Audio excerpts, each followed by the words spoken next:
What's going on, everybody? I'm here again for kind of the second time this week. We weren't live the first time, but Will Dodson, the doctor, is in the house, and we are here to hang out for Reconnected. And Will, how we doing today? Pretty good, pretty good. It's been a long week, but a good week, and all kinds of stuff going on. So I've been enjoying the energy of the new year. Very happy to be on the first live stream of 2023. Thanks for having me. How you been doing? Of course. I'm glad you're here. Doing all right. I have been fairly swamped recently. I think I'm deciding that it's a really poor decision to take vacation time while my kids also are on vacation. Uh, that's basically just stopping one job to start another, and it's not very relaxing. Yeah, family vacations aren't really vacations. Not for the adults, that's for sure. We've got quite a bit of friends here. What's going on, Stan and Sardis? Hello, my friend. Bren is here. We're going to be talking about Severin tonight. Yes. Yeah. Cam, what's going on? Terry, hello. So many friends. Bruiser, what's going on? Media Membrane is back. I just sent him a message on IG. Hello. Lissa, what's going on? Paul, hoping 2023 is the year of Eurocrime releases. We'll talk about that, I'm sure, for sure. Talking all things Lindsay tonight. Yeah, I wish I could bring back on Eugenio Ercolani from Italy again live tonight. That'd be amazing. Yeah. The Hobbit's here. What's going on? Holland Oates, my friend. My sister, Courtney, what's going on? Sardis is hoping it's better than Lindsay Baker. Spoilers, it is better in my opinion. Yeah, it is.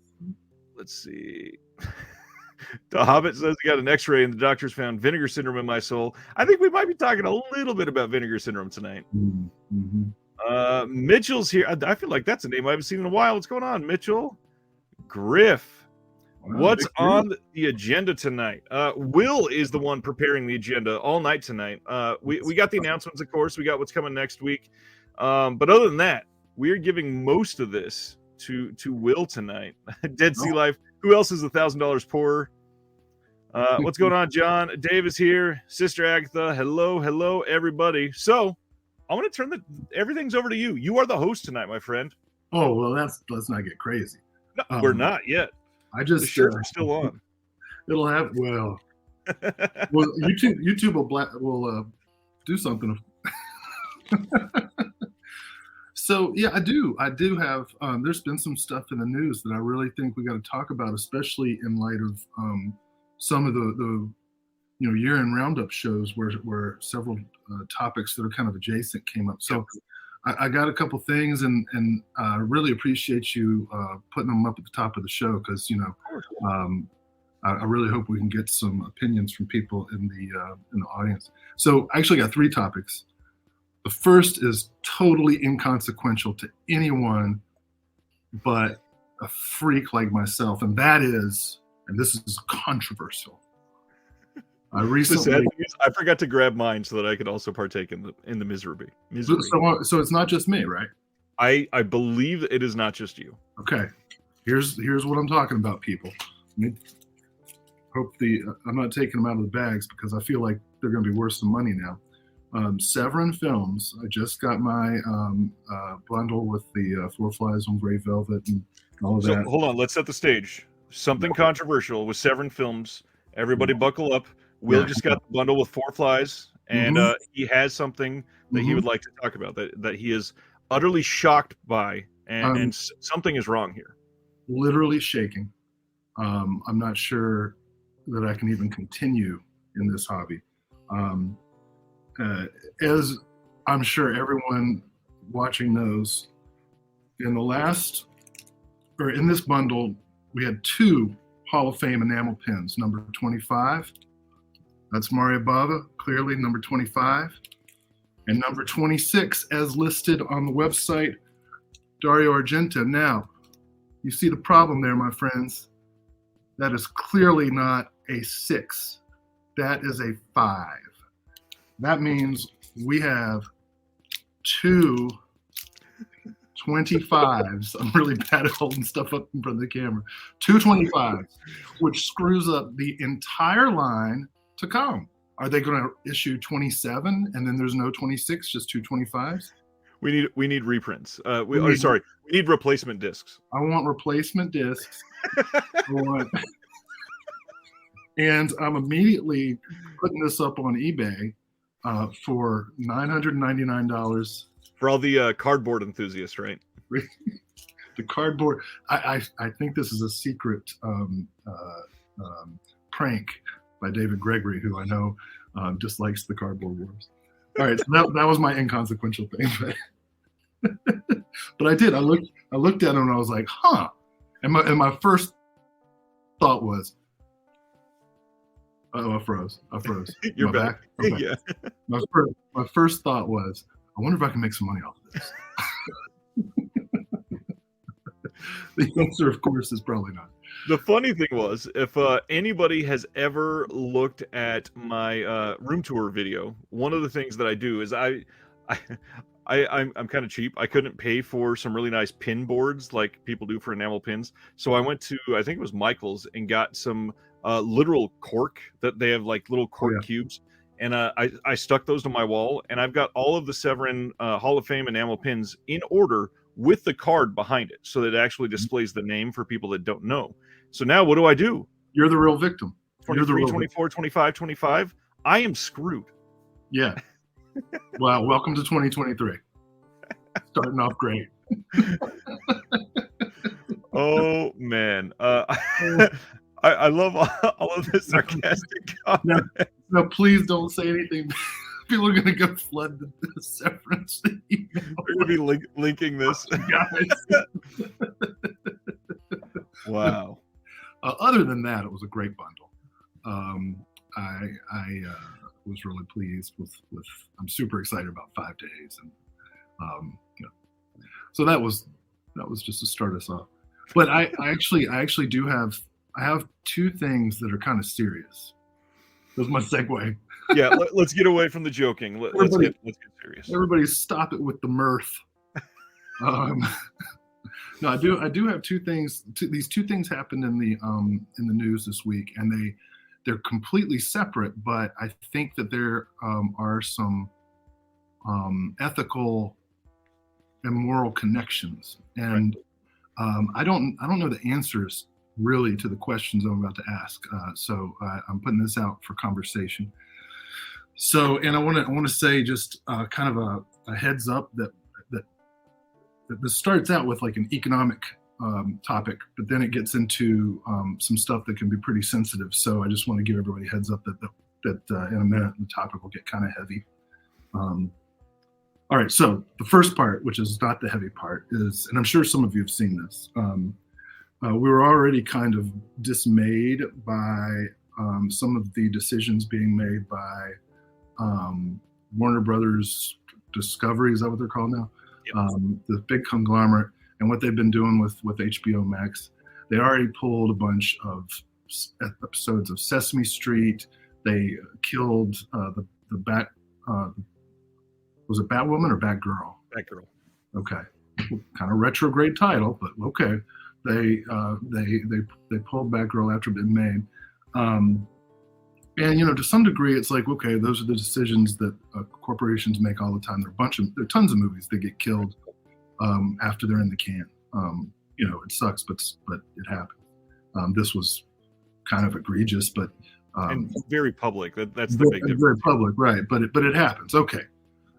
All right. Well, now this week, Warner Brothers Discovery removed 256 Looney Tunes shorts. So those are now gone. They also, and this will hit some of us really hard, they removed seasons 4 through 6 of the Flintstones when it was just hitting its stride. And this goes back to many conversations that we've had about the importance of preserving media physically, because streaming services, they're corporate entities. The rights to streaming are kind of ephemeral. I think I'm using ephemeral wrong, but They can disappear at any moment based on the whims of the corporation or the length of the rights, and so that's a big problem, right? There's and we get angry about it, like, you're removing these things. We don't have access to them anymore. Right. People who don't know that they existed now may never get to know they existed, and things like Looney Tunes are particularly important historically. We many of us grew up really enjoying Looney Tunes. Now that we're adults, hopefully we're thinking critically about some of the racial stereotypes and other problems that were in some of the Looney Tunes, and hopefully thinking progressively about Bugs Bunny and drag and what a milestone that was for representation. And all right, so these things have been pulled, and we're outraged. And so I was just kind of thinking about that. Like, what's my response to it, right? I've got 6 volumes of Looney Tunes. It's not all of them, but it's close. My kids are going to grow up seeing, the results of dropping an anvil in somebody's head. I'm not afraid of what that might do to them. Right. Okay, so that happened, and that's kind of an ethical, economic question. But then something else happened that got me thinking a lot more serious about it, and that is Olivia Hussey, the actress that many of us know from Black Christmas. Olivia Hussey and Leonard Whiting have filed a lawsuit because they, if you don't know them from Black Christmas, or if you don't know Olivia Hussey from Black Christmas, you might know her from Franco Zeffirelli's Romeo and Juliet. Hussey and Whiting were 15 and 16 when they made that film. And it was made in 1968. Yeah. All right. The lawsuit has been filed because they allege that they were coerced into filming a nude scene, fairly explicit nude scene. And I say they allege they were coerced. Doesn't really matter because they were 15 and 16. Right. And even if you are one of those weirdos who wants to quibble about age of consent, they were 15 and 16. Right. And there's all kinds of problems with the fact that somebody can make the artistic argument, well, this is showing. No, you can make Romeo and Juliet without any nude scene, much less a nude scene with 15 and 16-year-olds.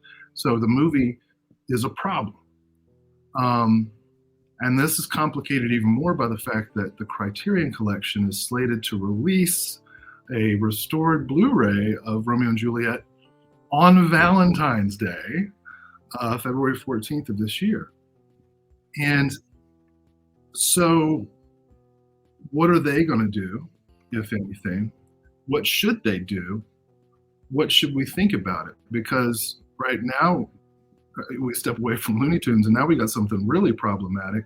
Not that Looney Tunes doesn't also have problematic material in it, but this is an underage nude scene. What do we do with that? Do we say, this is the film that was made, this is the film that exists, this is the film that has to be preserved, put all kinds of warnings on it, make sure that everybody knows clearly what the problems are, kind of like the way HBO does now with Gone with the Wind, or to provide some context, whatever. Or do we say, hey, you know what? Take that scene out. I mean, I'll throw an opinion in real quick since you've been going on that. I would say, first of all, no, going on that. Yeah. The first thing I would say, what do Hussey and Whiting want?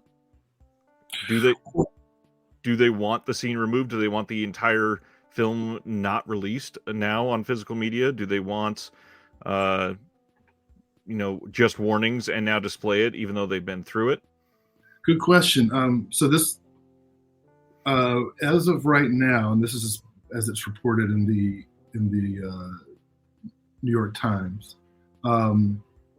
as it is now, and the reason they're suing now is because in the wake of the spread of the Me Too movement, the statute of limitations in California was temporarily suspended, and as of right now, they're suing for a great deal of money, with alleged allegations of not just trauma and PTSD, but also lost opportunities later in their careers as a result of the kind of psychological, emotional damage that it's done. Stuff that's kind of difficult to prove and argue. I'm not a lawyer. I don't know, and I don't know if this will have any impact on physical releases or streaming releases or anything. I do remember, like many people of my generation, I remember in my high school English class, our teacher had us watch the film. Although our English teacher, when the love scene came and put a piece of poster board over the TV and said, "They're playing checkers," and then took it down after. I don't think it was because they were underage. It was just because he was a prude. But all right. So this, and there's no way we can cover this in this show but it really gets into issues of nudity and sexualized scenes throughout film. Probably most, I don't know how famous this is, but probably most famous for esoteric film nerds like me is, Kroger Babb, the guy who did Mom and Dad and all these other like exploitation films, the original Roadshow exploitation films. The first film he produced was called Child Bride, 1938. Right. And it's an educational film about the phenomena of arranged, child adult marriages, right, in certain parts of the South and Southeast. And it features the actress Shirley Mills, who was 12 years old at the time, in the nude scene. Yeah. And that film has been preserved. Kino puts it out on Blu-ray right now. And the argument has been that it's preserved because of its historical curiosity and so on. Stan saying at the time Romeo and Juliet was heralded because of the performances, and they're great performances. Right. Well, and before you go on, I'm sorry. There's a little more context that probably should be put out there, because some of their actual complaints are very, very valid. It's not just, hey, we were displayed this way. They are claiming that they were lied to. First off, the director came out and said, you can wear like skin colored clothing and it will be fine. And then on the day of, just magically, oh, you know what? It's not going to film right. So let's go ahead and take those off. Beyond that, they were also then told, the way we film it, you're not actually going to see any nudity. It just will look better if you're not wearing this clothing. So it is an interesting idea. But then, not that I'm trying to be cynical about it or anything like that. There is the timing thing. I mean, the fact that the statute of limitations was just lifted, and as quite a few in chat are pointing out, that Olivia Hussey has defended the scene many, many times and has been sharing that she was proud of it, to suddenly sue for $500 million. And we haven't even said yet, the director is dead. Can't defend anything. He can't. He can't come out and say this didn't happen. He can't do a damn thing. He is dead. So what exactly do we do with this? Like, obviously they can sue the studio for sure. But yes, DC, we are talking about Romeo and Juliet. So it's complicated, right? By that very fact. And I want to make it clear before wrestling with it, because again, I do not know the right, or even if there is a right answer. Right. Because we're talking about the film, right, which exists independently of the people who made it, and the content that's in that film, and then we're talking about these individual performers, and we don't want to get into the problem of perfect victim, right?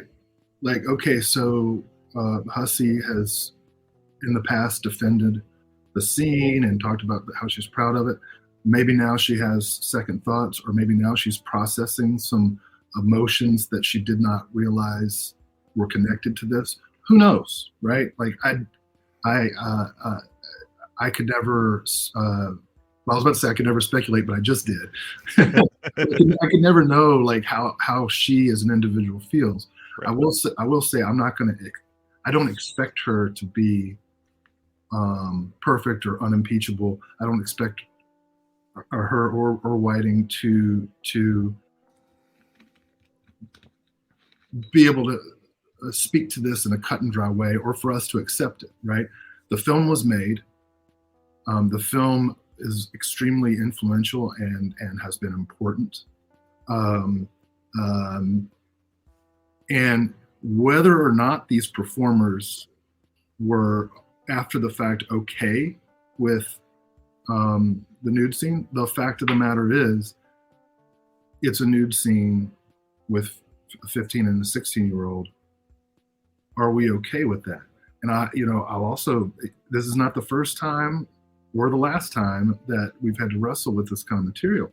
Thora Birch was underage when she did a nude scene in American Beauty.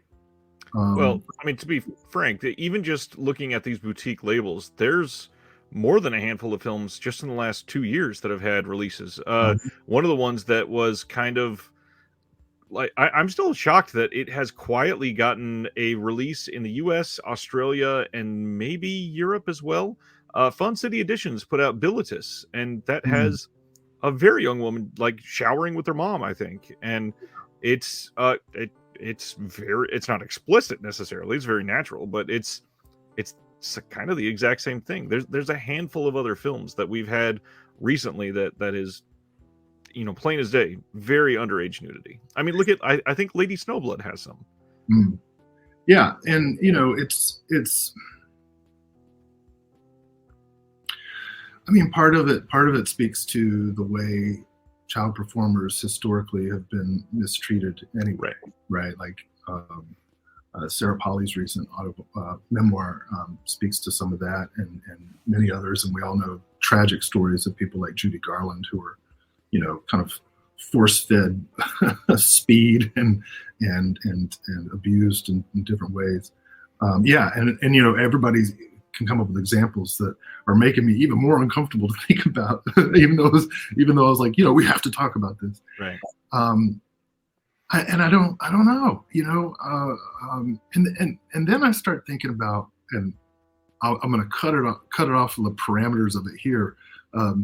But you look back to how many movies from our generations, adolescence and previous, which feature performers who are over the age of 18, but they're playing characters that are under, right? The Animal Houses and the Fast Times at Ridgemont Highs and so on. We're coming up with a lot of classic walkabout. Gosh, like now I'm thinking, am I going to get arrested for my film collection? Right. It's such an uncomfortable topic. Whatever the ultimate motivations of Hussey and Whiting are, doesn't change the fact that it's something that we have to deal with in terms of how it's preserved and how it's contextualized and how it's seen, right? Because aesthetically and historically, I'm like, well, you can't scrub it out of the movie. The movie is what it is. Provide some context, perhaps. On the other hand, the people who own the movie can do what they want with it, right? Like, sadly true. Like going back to streaming, I was just looking at a list of shows that pulled episodes because of white performers in blackface, including 30 Rock, It's Always Sunny in Philadelphia, and more. what do we think about that? Those episodes are just gone. Now, on the one hand, good, you're taking accountability, and you're removing those episodes. On the other hand, are you really taking accountability because you just kind of scrubbed it and now nobody can call you out on it anymore? Well, and the sad thing is, those two shows specifically, the blackface of those two shows, they were making fun of the person Right. doing blackface and talking Right. about how ridiculous it is, which Right. is just absolutely awful. Right. They were being satirical. And so do we distinguish between intent or not? And the answer recently, the past 5-10 years, has been like, no, intent doesn't matter. You're not allowed to do this, right? Because of the historical pain Right. that blackface has caused. And I see the merits of that argument, and I don't want to relitigate it here because we got so many things already up in there. But when we're talking about children, doesn't, I mean, I guess intent matters in the sense that we've got this artistic thing. It can't be erased. I don't know that the morality has necessarily changed, but yeah, our sensitivity to it has. And so now, yeah, Romeo and Juliet's about to come out on Criterion. Maybe. And maybe, maybe. And what do we make of it? And what do we make of this stuff in general? I do think intent matters. I can only hope that on film shoots that have this kind of content that it's handled as sensitively and supportively as possible. But I'm also like, I love film, man, but there's no way I would let my kid right be in that scene, no matter how much you paid me.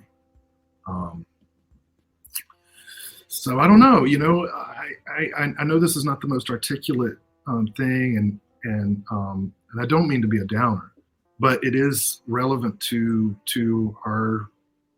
the subject matter of this show and our hobby, our shared love of film, and how we talk about films and how we contextualize them. I'm certainly not advocating removing problematic material without any kind of conversation or anything. God, I just watched Busby Berkeley's Babes in Arms with Mickey Rooney and Judy Garland, and was not prepared for the minstrel scene at the end of that film. Holy shit. Awful.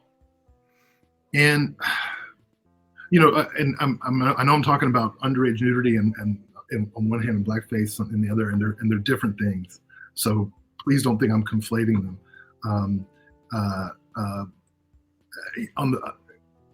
In the case of this racist content, I don't want it to be scrubbed, because I want to be able to explain to my children, why things are now the way they are now, why we have certain sensitivities that we didn't have before, what the historical context is. I don't necessarily want to make them watch that stuff, but I don't want to scrub it out. But man, scenes with kids in it, that's tough. Yep.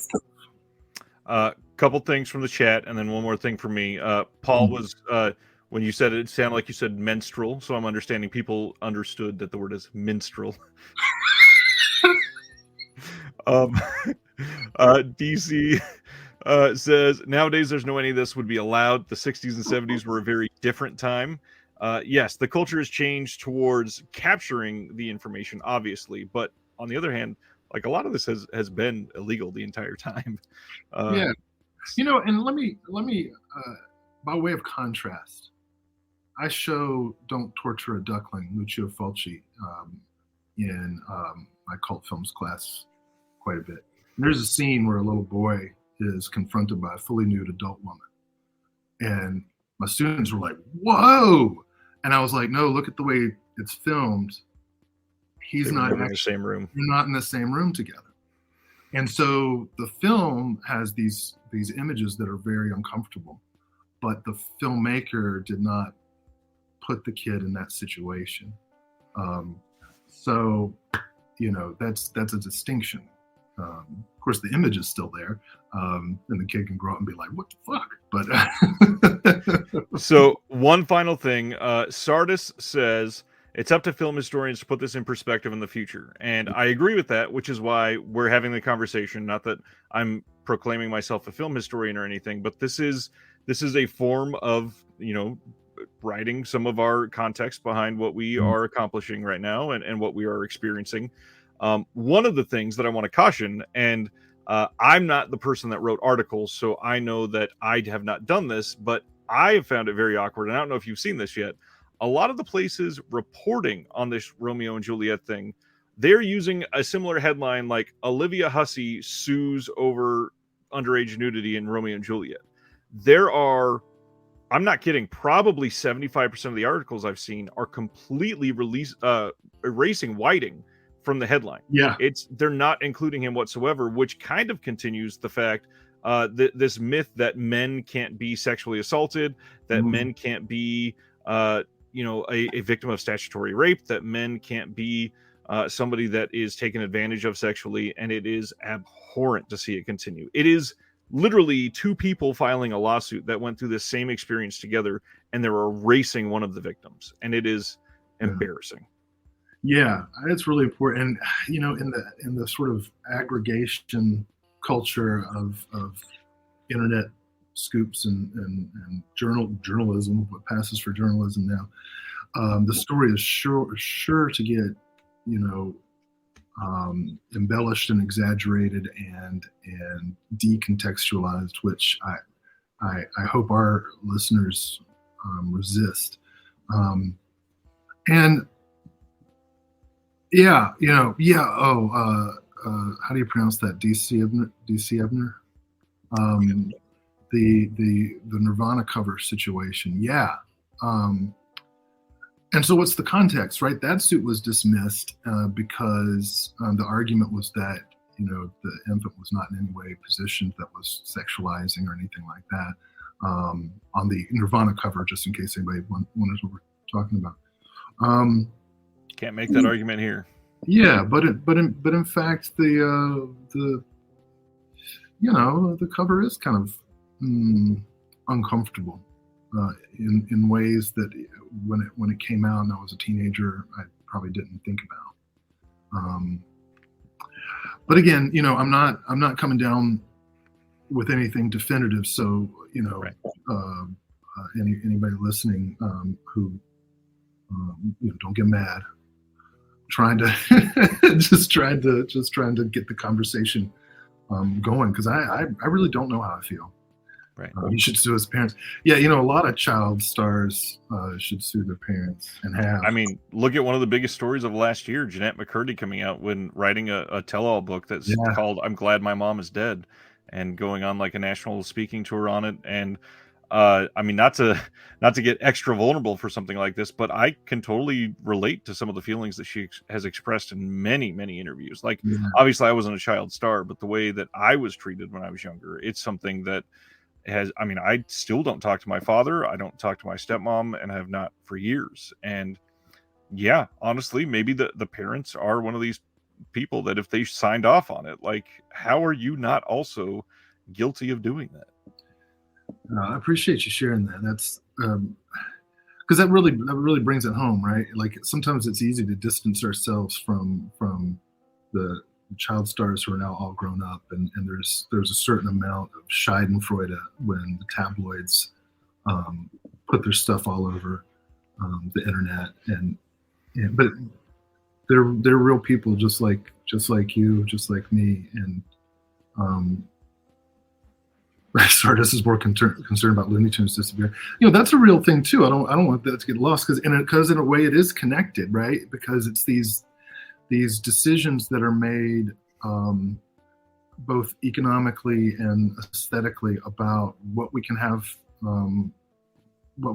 access to, which makes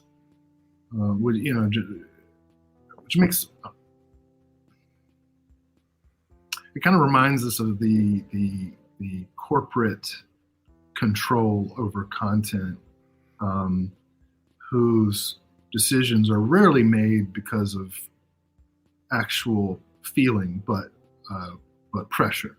Am I losing money? Will I lose money because people are outraged? Well, this Looney Tunes thing, they've not come out and said that these 256 were removed because of sensitive content, right? It was just we're removing them. So what I don't understand, they own the rights to everything Warner Brothers. What was it costing? Yeah. There is no contract negotiations. It's their content. It was a weird thing, and I read this in an aggregating kind of site. It was the AV Club where I first read the news, so I haven't. Well, they've been doing it for all kinds of stuff. Westworld. It's a brand new show. They just removed all of Westworld. Why? Oh, they removed the episodes from HBO, so you can't even see. It's not on HBO Max at all. Well, shit, I hadn't even started it yet. God.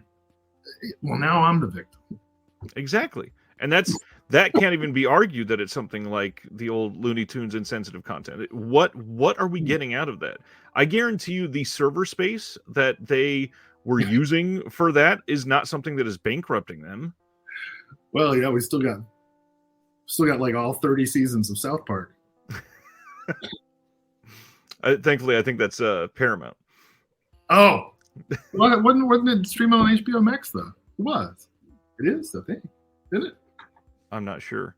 I know that they just had their COVID movie came out on Paramount Plus. Huh. Well, I'll find out because I've got an account. Yep. John says they did that because of residuals to actors, maybe. Ah. Oh. Awful. Yeah, it's on HBO. 25 seasons, not 30. My bad. They'll get to 30 eventually. DC Ibner wants to know, where do you two stand on Disney never releasing Song of the South? Obviously, it's offensive, but I can't help but feel it's more Disney trying to save face and trying to bury it. Yes. I don't think that free Pepe Le Pew. I don't think either Pepe Le Pew or Song of the South is coming back out. And you want to know something? I don't have a memory of this, but according to my mom, Song of the South was the first movie I saw in theaters, like age 2, and she's told me how uncomfortable it was to watch that movie. I think we left early. I may be wrong on that. I'll have to ask her. But yeah, even at the time. She said I was like just dancing around because I was 2, but yeah, that's my legacy. Obviously, I would rather see it released. Somebody, and you know what, it might have been DC as well. Somebody up in the chat had asked if we had seen the disclaimer before some of the Disney shorts that are offensive. I've seen them. I think that it is the best way, in my opinion, to show that content. However, I think it also must be sort of back-ended by other content that promotes material that is clearly against that in a way that is educational, and maybe even do some sort of internal documentary that shows where the studio came from and where they are now. And obviously, Disney's never going to do that, but it's something that I think would be the absolute best way to do it. I've got 3 volumes of Tom and Jerry cartoons, and each one has an introduction by Whoopi Goldberg. Saying, basically, now listen, there's some shit in here that ain't okay. Right. You're going to watch it. It's okay to laugh at the funny stuff. Don't laugh at the bad stuff. That's basically what she said. I mean, she says it much more. And you know, I agree, right? Like, not just giving context, but also doing something. Right. This is the one thing I like about Kino is that they keep putting out, restoring and releasing sets like pioneers of African American cinema, early women filmmakers, and so we see all this history that has been suppressed in the sort of canonical history of film. You know, there were so many women filmmakers working in the silent era. There were so many Black filmmakers working in the silent era, despite the contexts, right, which were certainly still very white male dominated. But these things exist, and you know, if you're teaching film history classes like I do, you don't have to show Birth of a Nation. Right. You can explain that Birth of a Nation exists and that it's very influential because of continuity editing, but even at the time of its release, it was very controversial and it was protested by the NAACP and many others. And instead, let's show continuity editing in a Victor Sjostrom movie or an Alice Guy Blash movie, Lois Weaver movie. We don't have to. We don't have to show. There's all this history available to us now. So coming back up and wrapping up, because I want to talk about Vinegar Syndrome and their problematic titles. So wrapping up for me anyway, I want to give you the last word on this. No pressure. Access is important, right? Like the fact that we are losing this important connection to the history of animation and many other things, thanks to the sort of economic decisions being made by Warner Brothers Discovery. That's a problem. What do we do about that? And then on sort of a flip side of it, but also connected, what do we do with films that have not just problematic material, but material that is absolutely, God, what do I even say? That's absolutely but I was about to say taboo, but right, we want to bust taboos with art. But material that features performers who we agree are not able to make those decisions legally. I don't know. Especially when their story right now is that they were not even allowed to give consent. It is something that happened without their say whatsoever. And even if Hussey and Whiting, even if they're being totally cynical and they're like, hey, we're out of money, let's do this, we have an opportunity. And I'm not saying they are, but I'm sure some people are saying that they are. But even if they were, right, completely morally bankrupt and doing this cynically to take advantage of the situation and make money, it doesn't change the fact that that scene is in there. Right. And I don't really doubt the story of how it got filmed. You know, like that sounds about right for actors who are of age. Especially when the director has another allegation against them. Yeah. So I understand it. And like Will said, to bring it back full circle and to highlight a comment that I did not just a moment ago, Dude McMahon says, on a positive note, the remaining seasons of McCloud were finally released on DVD last year, 20 years after Universal released the first season. Did not mean to make Will laugh out loud, but just highlighting that is the reason why we do what we do. And obviously this is not like some noble hobby where you're a hero because you buy Dracula Prince of Darkness from Scream Factory or something, but it is something where you are supporting a company that is genuinely putting time and energy into restoring some of these pieces that could potentially be lost. So I understand it. I understand both sides of the argument. It's not my job to solve it for all of humanity, and I'm glad about that, but it is something that absolutely should be discussed.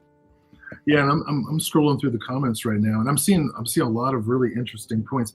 Some people who are kind of taking some of the things I say to task, which is great because I'm just talking it out, and I don't, even if I say like I definitively like don't feel good about this, that doesn't mean that I know exactly what to do with it or what the right thing to say. Like as Spaghetti points out, if you bury problematic material, history is doomed to repeat. Agreed. So what do we do with the problematic material? That's the question. Do we release it on an ultra high definition Blu-ray on Valentine's Day? Well. To make one final point, and I will say this with a grain of salt, obviously, but one of the things that is really bad about banning things like this is if you just come outright and say, we are not going to allow this to ever be released, that means First off, all current copies of that film are going to skyrocket in price. It is going to be in huge demand, and everybody will give all the wrong kind of attention to it. Yeah, you create a new market for it. Yeah. And also, by the way, I want to acknowledge to the audience the irony of the fact that in just a few minutes, we're going to discuss a film called The Infernal Rapist. I know that's coming. I don't know exactly what I'm going to say about it, but I accept the responsibility. This is what I signed up for. On the dour note of John's comment, we're gonna head over to announcements now. John says, "We as a country have a huge issue with understanding empathetic ideas." And then Sardis said, "I just said, oh, did he? Oh, there we go. It's going to end up on eBay at an exorbitant price when they eliminate the scene or take the film off the market." Yeah. Yeah. And to go back to John's point and points of several others, this actually reminds me of something you said in the end of year show a week or so ago about why it's important for us to challenge ourselves with art. And I don't mean necessarily watching something that has uncomfortable material in that particular sense, right. but to stretch ourselves and watch film, read,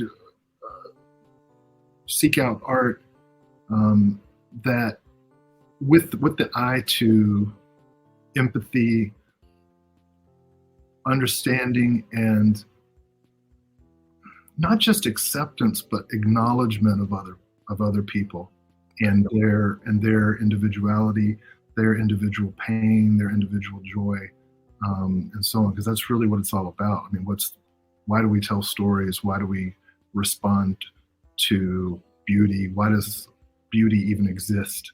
Right? That's what this conversation has led to. Yeah.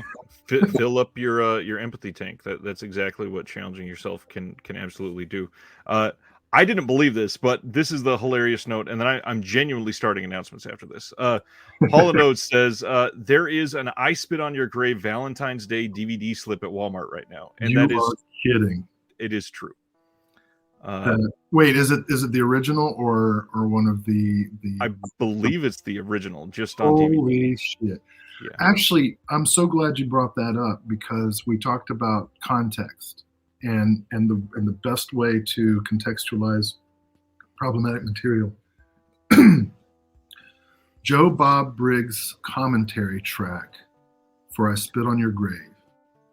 That is the best example I've ever heard, seen anywhere of how to take a film that is on many levels abhorrent and easily misunderstood, and to give it context that not only reveals the fullness of the intent of the film, but helps you as a viewer take in these awful images and make something positive out of them. Right. And if anybody out there, well, I'm not recommending that you watch I Spit on Your Grave, but if you do, and you haven't heard Joe Bob Briggs' commentary track for it, you should. I will use this moment for shameless self-promotion as well. Next week we are having this deep conversation path continue on that we've had for the last couple weeks, and I don't know why. Next week we are going to be having 3 long conversation videos on the channel that is going to be about psychology in film, and they are all very different contexts, and one of them actually we discuss I Spit on Your Grave and why somebody who went through something traumatic like that may want to watch the film itself. So it is a very interesting week next week. Please give us some of those give me some comments. I definitely want those to start some conversations. Mitchell says the I Spit, it's the remake, not the original, of course. Well, I think I'm gonna give a hot take on the remake that's like 10 years old now. I did not like the remake. I thought that it sexualized the sexual assaults, and the original does not, because sexual assault is not sexy. Well, shit, man, what am I doing? We're supposed to be talking about Border River. Let's talk about Border River. March 28th, Kino Lorber is putting out Border River from 1954. This gets a new audio commentary with film historian Toby Rohn. This is starring Joel McCrea and Yvonne DiCarlo, directed by George Sherman. This movie, and thank you for the save there, and thank you for the platform to talk about that stuff. Yes, let us get into more exciting and happy news. I think Yvonne DiCarlo is such an underrated actress. You know, it's just Monsters. That's what people remember her for. But she was a great character actress in so many westerns. And Joel McCrea doesn't get enough love these days. Well, I guess actually I shouldn't say that because tons of his movies are getting released by Kino Lorber and others. But I want to see more Joel McCrea love in the message boards. She's also really good in the Monsters, though, too. Oh, yeah. Let's carry on to the next one. What there we go. After the conversation we just oh boy. All right, let's do it. So this is some wine coop stuff. Oh man, they got Matt Hill on it. He writes specifically about ultra violence in film. Okay, here we go. After you, my friend. This is an interesting one for many reasons. So first of all, this is coming in May from SRS Cinema, which is Sub Rosa Studios, and they are, let's say, they put out a lot of schlock, and some of it is classics, and some of it is like Amityville Ghost Toilet. Well, and let's put it this way. SRS is why you can get most of Jess Franco's shot on video movies. That's where you get them all. Yeah. So this is a Tim Ritter collection that is coming out, and this is where SRS kind of takes some weird steps. So first of all, this is a pre-order that is going live, or actually, it went live 23 minutes ago. So the shipping date of this is late May 2023. However, this is where it starts to get really rocky. Challenge.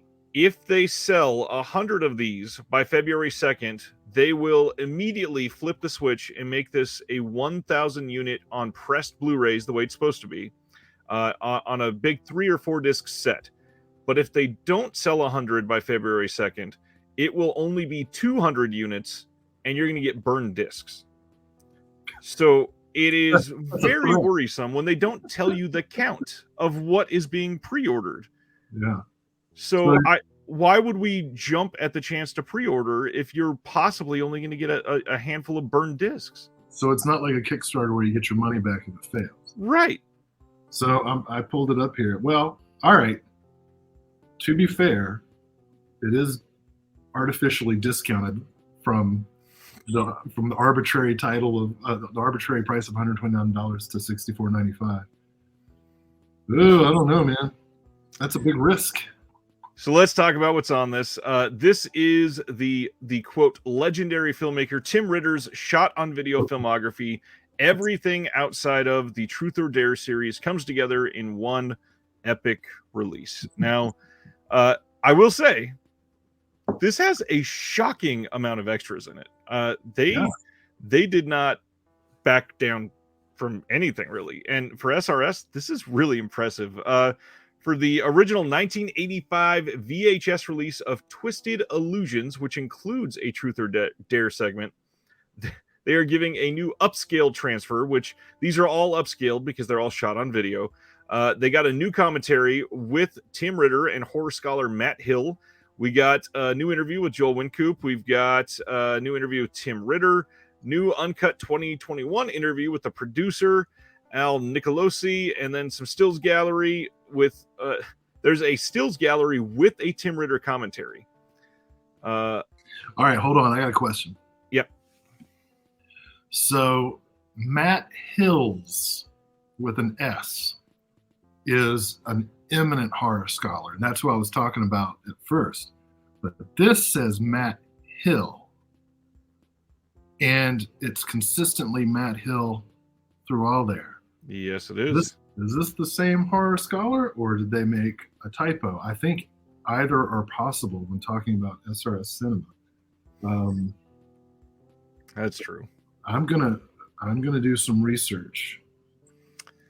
The next feature on here is the 1995 VHS cut of Creep. Again, loaded with commentaries. This one with Tim Ritter, and then another one with Joel Wynkoop and Kathy Wynkoop. New interview with Joel Wynkoop, and then a 90-minute making of Creep featurette. Yeah, lots of stuff on this. Next one, Dirty Cop No Donut from 1998. This, once again, gets a commentary with Tim Ritter and Matt Hill. Then we got some other interviews, but that is not all. This is just the first post. There's another one. We are getting the sequel. We're getting Dirty Cop No Donut 2, I Am a Pig. Wow. From the year 2000, new commentary, new stills and publicity, blah, blah, blah, viral videos, all of that. Twisted Illusions 2 from 2004 with drive-in ads. Again, we've got new commentary. This one's got the directors John Bowker, Joe Sherlock, Joel Wynkoop, Kathy Wynkoop, and Tim Ritter all on it. Bigfoot Lives short from 2003. Then the final feature, Reconciled Through the Christ from 2005. Same thing. We got stills and publicity gallery. This one's got a vintage commentary, but not a new commentary. Making of, and then behind the scenes. But then they round everything out with a bonus roundup disc, which is going to have Tim Ritter's never seen first two Super 8 films from 1979 with the commentary. Bonus uncut 2019 Savage Master Rock video directed by Tim Ritter. We got a photo gallery with commentary, Santa Kill short from Tim Ritter's 2019 Santa Slasher short for Richard Mogg and Wave video, and it's uncut. There is a short film collaboration called He Loves Me Not that is between Todd Martin and Tim Ritter. New interview with Shannon Stockin on working with Tim Ritter. Sharks of the Corn trailer, Sharks of the Corn music video. One of the things that is pretty cool, Elijah Wood is featured on here in an interview about being inspired by Tim Ritter. Wow. And then there's even more. I could not even include everything because even for a second post, it was too much information. I gotta tell you, I'm not sure if Matt Hill is Matt Hills. I follow. Well, but it could be. I would not be surprised if. Yeah, it's SRS. Yeah. I mean, Matt Hills is the real deal. I look up to this guy. I don't know. I follow him on Twitter. Maybe I'll send him a message. Like, who's this guy? Like, hey, send him a message that says, "Have you ever heard of Tim Ritter?" Yeah, are you the guy with Tim Ritter? And he's like, "No, this is my doppelganger, Matt Hill. He's just some guy trying to make a buck off of me." So I don't know. All right, continuing on. This is where this week started to get interesting for me. So Mondo Macabro came out of nowhere and announced Broken Mirror and Unquiet Death from 1974 and 1970, respectively. Broken Mirror is about Anne, a pregnant woman carrying her first child, living in a magnificent but oppressive villa. She works as a restorer of old paintings and has become obsessed by a particular image of a nude woman on whose body is perched a giant bird. The bird seems to be feeding off the woman. As she works in her studio at the top of the house, Anne becomes aware of a man watching her from a neighboring building. He wears a single glove on his left hand. Fearing a descent into madness, Anne attempts to discover the origin and significance of the painting that obsesses her and starts on a perilous journey that takes her deep into the mystery of her past. The film was highly praised on the initial theatrical run, but has never been available on home video before. They did want to highlight that this is featured in Kayla Genius's new edition of House of Psychotic Women and was recently screened in the UK. The Unquiet Death is also by the same director, and this is looking like it will be a double feature. Well, now that problematic material is fine by me. I'm excited about this. The posters for this are not very great. This is for the double. This is Unquiet Death. This is the only one that I could find anywhere, and this was the French title for Broken Mirror. Unquiet Death was released shortly after the near revolution that took place in France in '68, and very much in the spirit of those times, the film created a sensation on its initial release in Paris. It has barely been seen since, and this is also the world premiere on home video. Okay. Interesting. It's a very, very Mondo Macabro titles. Yeah. I'm particularly interested in the stuff that came up around that time. And there were a lot of films that were kind of connected to the zeitgeist, I guess, of the era that got swallowed up, right? Like the Cannes Film Festival was canceled as a result of the May '68, and a lot of films that were set to premiere just got buried afterwards. And I'm not saying that this is one of them, but yeah, so many films have languished in obscurity because of the chaos of that time. And I'm always interested in seeing, little snapshots of what was happening artistically. I think it is important to point out, as Jeremy Long is saying in the comments, that the voice of Ed, and Eddie is also voiced by somebody named Matt Hill. Okay, all right. I think we're gonna have to do some sleuthing here. The Encyclopedia Brown Brigade is going to need to make use of the internet to determine, because if this is Matt Hill's, I might get a copy. But if it's just some dude named Matt Hill, I don't give a shit what he has to say. Well, Ron SRS is very open, so if we just ask him, we can probably get an answer. Oh, well, okay. I'll just wait. Okay, do that. Mondo next. They also announced Night of the Executioner from 1992, nice. Featuring one little-known actor named Paul Naschy. Nasty Naschy. I'm excited. So, their tagline, did you see this? Your favorite icon of Spanish cult cinema does his version of Death Wish. Oh, cool. I hope it's not as racist. Naschy plays Dr. Hugo Aranz, who is celebrating his 50th birthday with his wife and daughter when a gang of degenerate thugs break into their home. They rob the doctor and his family and then rape and kill both the women. Jesus. Great way to talk about this tonight. Their final gruesome act is to cut out Dr. Hugo's tongue, after which they leave him to bleed to death. But the doctor survives, and seeking vengeance on the punks who destroyed his family, he begins a rigorous training program to turn himself into a merciless killing machine. Naschy's final film as a writer, director, and star. This is a bleak and violent work in which the action unfolds at a relentless pace, barely pausing for breath. That followed by the following sentence. Paul Naschy throws into the mix a huge dollop of sex and sleaze. That is deplorable to read associated with Naschy. I don't want a huge dollop of anything at any time. And his portrayal of the Silent Avenger is one of the most powerful and chilling screen performances. This is the film's first U.S. release and a world premiere on Blu-ray, fully restored from the OCN and with a number of exclusive extras. Death Wish with a splash of Old Boy. Not a dollop of Old Boy. A drip. Drip of Old Boy. Ragnar says, love Mondo, but they need to have their Halloween sales in June. That way we get it at Halloween, not in March. I mean, that's true if you're pre-ordering titles, but if you're getting the titles on sale that are already out. That's a very specific joke, and I really appreciate it. It is very specific, but if you're getting the titles that are on sale, you get them within the next couple weeks. That's true. It's the pre-orders that take forever.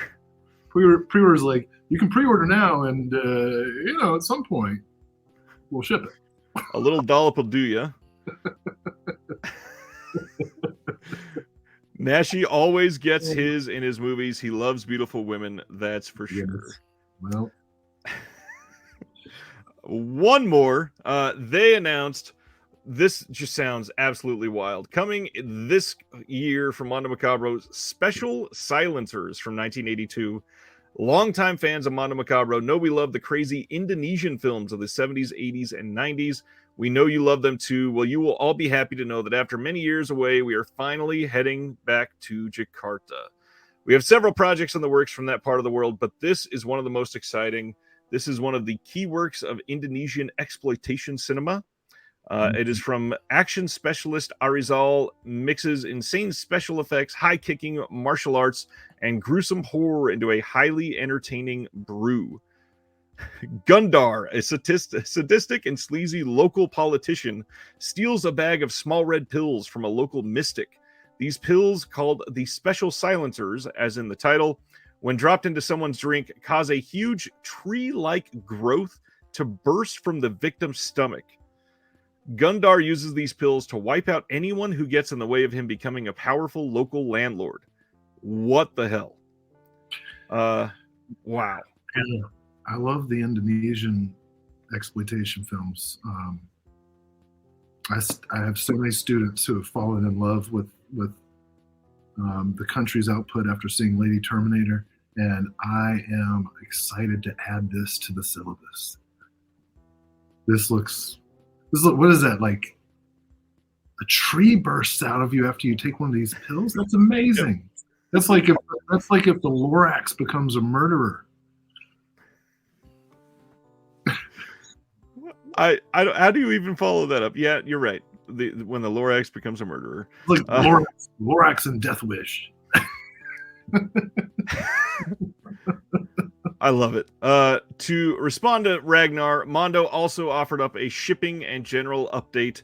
If you made a pre-order during the Halloween sale of Dr. Caligari, Bollywood Horror, or Witch's Mountain, when we put these on sale, they said not till 2023, and of course, that's still the case. Thankfully, it'll be coming in the next 11 and a half months. We were hoping to get started mailing them out in January. That looks unlikely, however. We expect and hope to get started in February, probably the end of February, later than we or you would like, but these are very big, very complicated projects. There have been all kinds of issues and roadblocks that have come up since we put them on sale. It's on track, just taking longer. They said the good news is if you pre-order the retail editions of the previous batch, they are almost done. They have just received 3 of the 4 titles and begin sending some of those out next week. And I can attest to that because like Orbit has started getting them in and listing them as new arrivals. So those are out in the real world. They said today's announcement should show you that we are still very much going deeper into our brand, our kind of film, all very Mondo Macabro. They are pursuing projects that they love, and sometimes that puts outside of the mainstream vibe, but they are very happy about that. Expect more weird erotica, strange horror, and bizarre action. Expect the obscure, the unknown, the forgotten. Expect the unexpected. But no more box sets. Yeah, no more box sets because they don't sell. And then, in addition to the announcements we just talked about, we have more Greek exploitation cinema coming, more 1970s Japanese horror craziness, more French, more Indonesian, more Spanish. We probably won't do any more huge box sets like the Bollywood horror, but don't be surprised if there are several multi-film sets, double and triple features. Probably not another 4K either, at least not this year, but they are considering a couple that could see the light of day on that format soon. Yeah, I get antsy about shipping just like anybody else, but for some reason I'm more patient with Mondo Macabro because their films are so obscure. Yep. And it always eventually. I've never had anything canceled or not arrive, and it's kind of become part of their brand that this film this film is so obscure I don't even know when we're going to ship it. we're still hacking our way through a jungle looking for elements. So obscure, who knows when the disc creating company will ever get the file from us. Sardis wants to know, have you heard of Snake Sisters?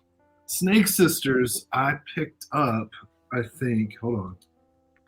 Let me make sure I'm thinking of the right movie. While you look that up, Anthony says, is Lady Terminator bound to be locked to DVD forever? I've been waiting a long time to buy it. They have been saying yes. Yeah, unfortunately, I've been seeing that too because that's obviously one on my watch list because it's such a great experience. Yeah, I picked up Snake Sisters at one of their DVD going out of stock sales, but I haven't watched it yet. So thanks for the recommendation. I'll put it up at the top of the list. Yeah, Mondo stuff is great overall. Well, that's it for Mondo Macabro. If you are ever interested in more from them, got a nice conversation with them on the channel, and more to come, I believe. Yeah. What? Oh, I did not plan on talking about this. I will go to the next one. Coming soon from Kino, Backtrack from 1990. This is a 2018 HD master by Lionsgate. This includes both the original theatrical cut and the director's cut. But really, other than, this is Jodie Foster and Dennis Hopper and Charlie Sheen and a little-known actor named Vincent Price. Plus, we got Dean Stockwell, John Turturro, Fred Ward. The big deal here... Oh, you haven't mentioned the most important performer of all. We're getting there. Okay. I'm just kidding. Go ahead. Tony Basil. I knew. I didn't say that. I'll put my hat in the ring for Joe Pesci and Catherine Keener.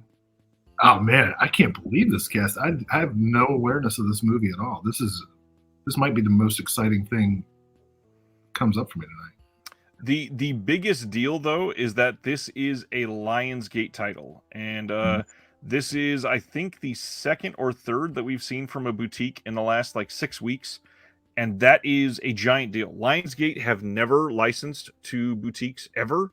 And if they are willing to start opening things like this, there are a lot of exciting titles that could be on the books. So I would keep a close eye on how some of these sell. And if this is very popular for Kino, I would not be surprised if this and the other couple that have been announced were just the first few, and we suddenly see an avalanche of some of these titles. I just noticed Bob Dylan's in this. Holy shit. Yeah, okay.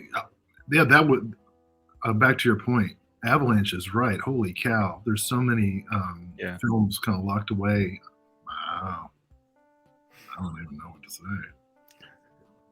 And this one, by the way, another one directed by Dennis Hopper. Mm-hmm. Next up is all about Subscriber Week. We're going to be talking about that in just a moment. Anyways, another really exciting one that ties into another one we're going to talk about. Coming soon from Kino and the 3D Film Archive on 3D and standard Blu-ray. This is The Glass Web from 1953. This was a Edward G. Robinson movie with John Forsythe and Kathleen Hughes, directed by Jack Arnold. I always love the restoration work of the 3D Film Archive. So pause right here. Very exciting. This is going to sound like I'm shilling, but I'm not. I'm actually working on an essay about Jack Arnold for a book that's coming out about Jack Arnold later this year or way later this year. And obviously Creature from Black Lagoon, the incredible Shrinking Man, so many cool Westerns, which is what I'm focused on. But yeah, 3D films like The Glass Web. My friend David A. Cook just released a book called The History of Three-Dimensional Cinema, which includes a pretty interesting write-up about this film, The Glass Web. And I know one day in the near to mid-future, you'll get to meet him and talk about it. But this film in particular, really cool work with the kind of early 3D special effects. Jack Arnold was one of those rare filmmakers who could both tell a good story and work with special effects. And I would love it if there were more filmmakers like him. James Cameron could maybe learn something.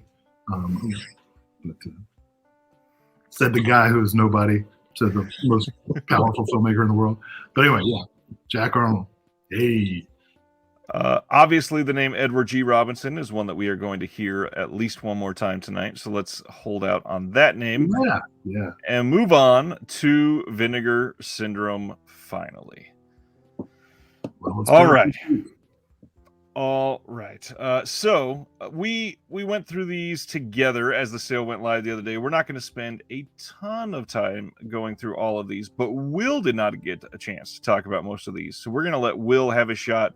And then all of the other titles that have been announced since then, we've not talked about at all. So we're going to dive deep into as many of these as we can, speculate more on VSL now that we have one title revealed, and do some more. So Sidekicks, this is from 1992, and Chuck Norris is getting a VSU. What are you thinking about that?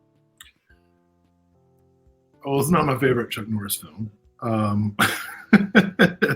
This came out when I was kind of too old to appreciate it, but people who are like 5 to 10 years younger than me are like, Sidekicks, yeah. Right.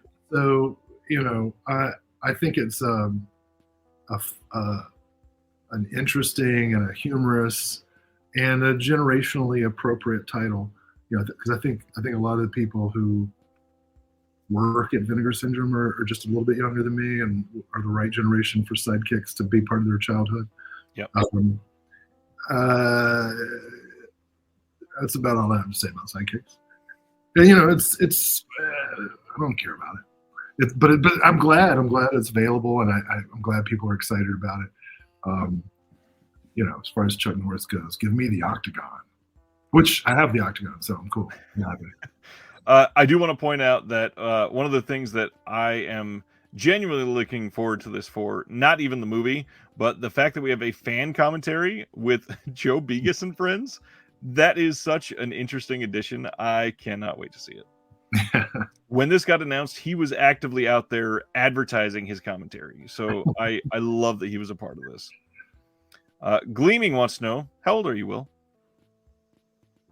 Well, I'm so glad that you have the avatar of Radu, the vampire from the Subspecies series, which I am exactly the right age to be obsessed with. I'll say it. I'll say it out loud. I'm 44 years old, and I know that I still wear t-shirts and cargo shorts, but they're comfortable, and that's just how it is. I'm younger than Will, and I think most of the people at Vinegar Syndrome are actually like a year or two younger than me, even. Yeah. My prime is past. John said Joe Begas is usually stoned during commentary, so it'll be a fun time. Next up, we got an announcement for a very exciting title. Made in Hong Kong, Volume 1 specifically. And to make this even more all unified, Anthony Wong is in all... Whoops, what was that? I clicked on something. Dang it. Anthony Wong is in all 3 of these films. Legally Blonde in 4K? Oh, no. Here we go. Yeah, awesome. Love Anthony Wong. Haven't seen any of these movies. No. Love the sound of them. And yeah, that's a nice looking Volume 1. The Demon's Baby, Erotic Nightmare, and The Deadly Camp. Oh, yep. We probably can't show that on YouTube. Oh, well, it was very hard to see. Beyond that, I would like to once again take this moment to happily be a product placement for myself for next week and say, I hope you all are coming back next Thursday, because we have right here, I'm going to highlight the name Erica Schultz, who is from the Unsung Horror Podcast. She will be on Reconnected next Thursday. Whoa! Beyond that, we are doing a very fun conversation on top of the announcements. So I can't wait to see what you guys think next week. It is going to be all about horror in January, and it's going to be wild. That is great. Yeah, gonna be a good time. Erica wrote a essay about the film The Demon's Baby in this. And yeah, can't wait to get this. This looks genuinely great. Next up, a title that I am very excited for, because this is one of the greats. From Beyond in 4K from 1986. First off, what do you think about the art on this? This has gotten a lot of complaints. Why? I mean, okay, it's not the original VHS art, but look at that. That's neat. That's cool. That's on brand for both Vinegar Syndrome and Stuart Gordon, Brian Usna movies and Lovecraft. Yeah, and you got the nice featured spots for Ken Foray and Jeffrey Combs and Barbara Crampton, and it looks gross and slimy, and that's what the movie is. It very much is. Yeah. Oh, this is. I was so happy to see Barbara Crampton, like posting about this in social media. And, and this is second only really to Reanimator in the Gordon canon. This film is so great, so dollopy. There's so many dollops of sex and sleaze. Everything you can imagine is in dollop form. I mean, in this movie, kind of famously, Barbara Crampton is very much in dollop form. Yeah. Speaking of Barbara Crampton, wanted to remind everybody that this is getting some fun stuff. We get Re-Resonator, Looking Back at From Beyond, a 97-minute new making of documentary featuring interviews with the heavy hitters that are still with us. Unfortunately, rip to Stuart Gordon there. Jeffrey Combs, Barbara Crampton, Ken Foray, screenwriter Dennis Paoli, Brian Usna will be there, Lee Percy, the composer Richard Band, Foley artist Vanessa Ament. Like, they got the Foley artist. What the heck? Effects supervisors Michael Deek and Anthony Dublin, effects artist William Butler, Gabe Bartalos, who is the director of the Severin film, what is the title that I'm completely forgetting? Somebody remind me in the chat. But he put out the one where the guy is dragging the dog's head around. Oh, is that St. Bernard? It is St. Bernard. That's the name. Oh, that's cool. Cool. So he gets interviewed in this, and then a couple others still. I mean, that's pretty fantastic. And then all kinds of everything else is all archival, but we get a nice almost 100-minute making of documentary with interviews with basically everyone under the sun. That's really the most exciting thing, along with what dollop is the new moist. Right? I don't know. Moist is still pretty nasty. But, I kind of want to make a T-shirt to put up on the merch store. This is dollop is the new moist. I couldn't ignore that. But, with the picture of Nashi. Oh man. I'm sure that I'm very excited to see what the transfer looks like, but the documentary more than anything is really exciting. This is a film that I'm sure it's the same for you, that I've seen so many times. Yep. And yeah, holy shit. Oh, now I want more. Exactly. Yeah, I'm glad this is coming to 4K. This is the kind of film that I think really needs to be in 4K.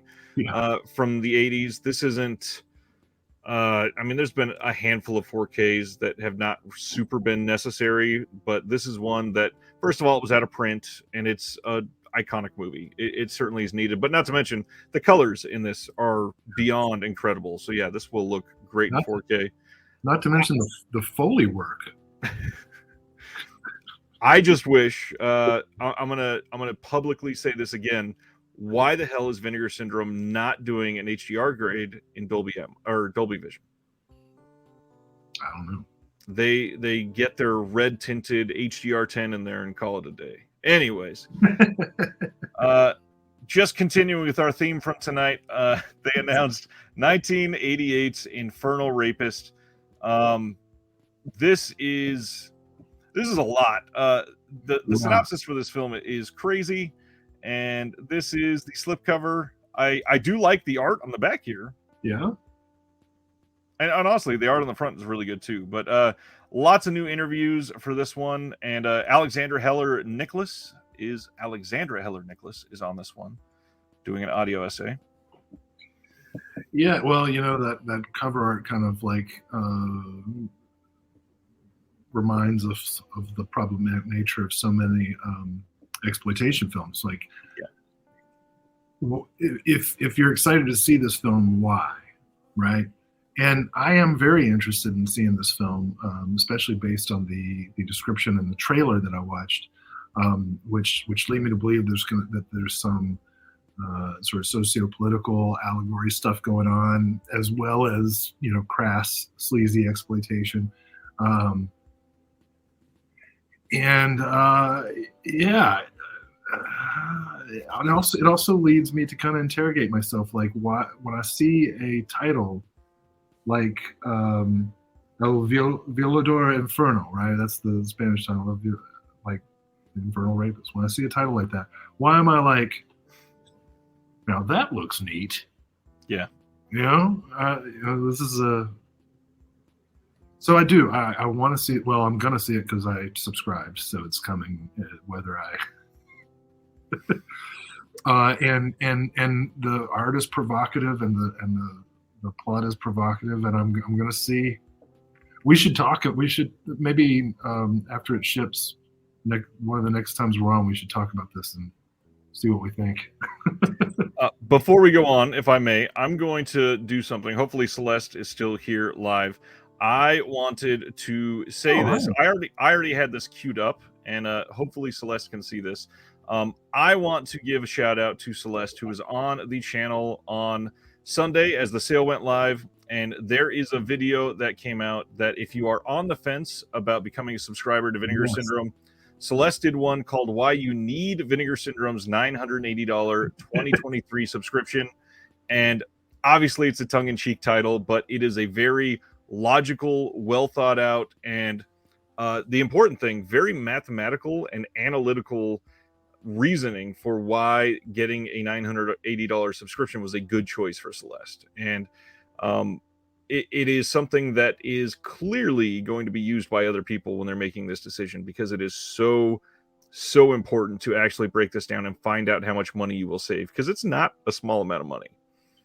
Hey, I'm so glad you said this, because I saw the video of you with Celeste, who I had been unfamiliar with, and then went and checked out the channel and subscribed and love it. Hey Celeste, you're great. Keep it going. Hopefully, if Celeste is not there, if they come back and watch on the replay tomorrow, that just overwhelmed with love, because great video. Definitely something that people really need to look at. And it's 21 minutes, but it is absolutely worth it. And Celeste does great work on everything else. I mean, Celeste is taking Hellraiser. The analysis that is done on this channel is astonishing. The Hellraiser one is good. I always rave about the let me see if I can find it. They did a Barbarian. Ooh, there it is. It's up. You scroll past it. Go back up. Got it. Yeah, right there. Really, really great. The analysis on here is genuinely important, and I think people would enjoy it. So I had this all queued up to share, and it was just a perfect opportunity. Let's go back. Sharing screen on the announcements again. Infernal Rapist. Anything else about this other than maybe we watch it and talk about it next time you're on? Yeah, we should talk about it. It's funny that in a weird way that the cover art with the phallic piercing, reminds me there are a bunch of old Skinamax movies getting released on DVD that I saw up on the Grindhouse video site. Some Shannon Tweed movies and stuff like that. And I got really excited because one of them, and I forget the title, one of them was directed by Lee Frost. And Lee Frost is an amazing director we should talk about sometime. But anyway, this cover art reminds me of those Skinamax box covers, except violent, right? But rather than seductive. But in many ways, those Skinamax titles are violent too. Like Strip to Kill and Illicit Dreams 4. And so, in a way, this is kind of like reminding us you know, that a lot of the films that were marketed as erotic are actually kind of violent in ways that aren't great. DC says Infernal Rapist has now become as synonymous on the feeds as Clute. Let's hope it doesn't start trending. On that note, let's go to the next announcement. Frostbiter. Oh, yeah, here we go. 95. This one sounds fun as hell. This is the back of the slip, and it looks pretty good. This says, long ago, the mighty Wendigo was defeated and buried in a secret place known only to a select individual, tasked with protecting this unholy ground, lest it be revived from the grave. When two arrogant hunters, Gary and Dave, stumble upon the Wendigo's final resting place and kill its elderly protector, because that's what you do when you stumble upon it, of course, they unknowingly revive the ancient demon, which gorily dispatches Dave. Taking refuge with another group of hunters in a nearby cabin, the posse are set upon by all sorts of ghoulish creatures, not the least of which is the Wendigo itself. Meanwhile, a young woman named Sandy begins to experience visions telling her that she must now kill the Wendigo. Come on, Sandy. So this is a Trauma license title. I had the old crappy Trauma DVD back in the day. But what's really strange about this movie is that one of the stars is Ron Ashton, the guitarist of the Stooges. Interesting. And he does not do anything Stooges related. There's no guitar playing whatsoever in this film. Now I wanna be your Wendigo. Justin says, I watched this one as well. If you liked Winter Beast, chances are you'll like Frostbiter. This was amazing. Great. Ron Ashton of the Stooges is in this one. This is worth the whole sub alone for me. I'll wait on reviews for this one. It's the only one I skipped. Interesting. Wow, Anthony says, rest in peace, Ron. Yeah, right? I love the way we have like totally opposing views. I'm going to wait for reviews. No, I'm spending $980 for just for this time. All right. So the subscription is on sale this week. And like I said, if you're on the fence, give Celeste Video a watch. But some of the things that they are putting on here to entice you is some information in here that is interesting. So as the year rolls on, look out for the Blu-ray debut of regional chillers like Curse of the Blue Lights from 1985, new restorations that are exclusive of 1980s horror classics like The Devonsville Terror, never on disc 70s drive-in favorites like Arnold from 1972, along with plentiful jolly Mexican exploitation and horror, our first ever Brazilian releases, never on disc slashers, and much more. Also, as this year marks our 10th anniversary, we're preparing a mega 10-film collection which brings you together an array of exploitation insanity you never dreamed you could see. Oh my God, we are getting a 10-film box set if you are a subscriber. That's amazing. On the UHD front, we're upping our game even further with a killer assortment of films ranging from gialli to slashers to monsters to a notorious early Euro gore fest. Wow. It's exciting. Of course, you also get 50% off of all of the other sub-labels, which there are too many to even comprehend nowadays. VSA, VSP, VSU, VSL, and then, of course, also all of the partner labels as well. Let's see. And of course, there's Peakorama that you get discounts on, which will continue to offer a wide array of rare, forgotten, underloved, and just plain weird smut from around the globe, like Babe from 1981 and the hardcore action epic from Greece, The Mark from 1977, which will be making its fully uncut video debut. Not the Babe I first thought of. Good. Baramu. But you know what? If Vinegar Syndrome did a UHD of Babe Pig in the City, I would go crazy. That film is amazing. Will. Actually, you know what? I'm going to say this, and I don't care what people think. I'm not joking. Babe Pig in the City is my favorite George Miller film.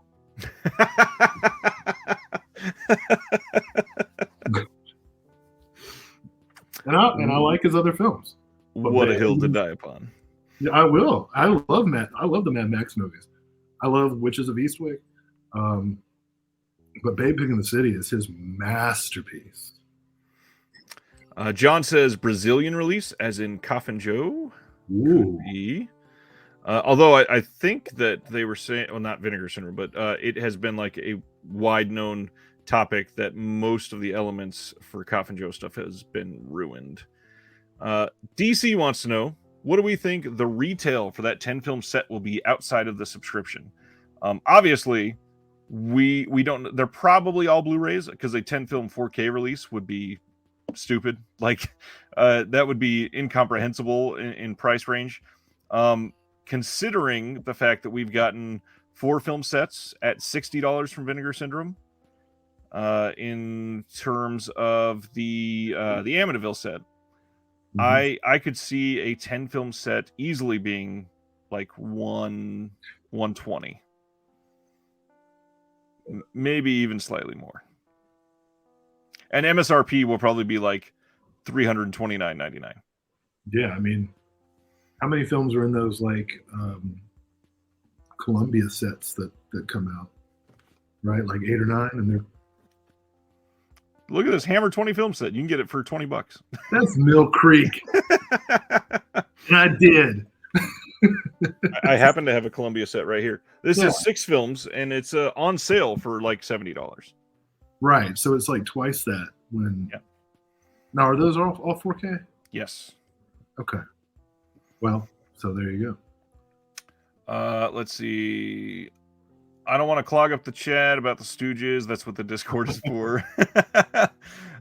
Chris Silvestri says Vinegar Syndrome got me good this week. I think that's true of many people. Yeah, I bet the every day the $10 sale and the announcements, I've been like, ooh, I don't have that.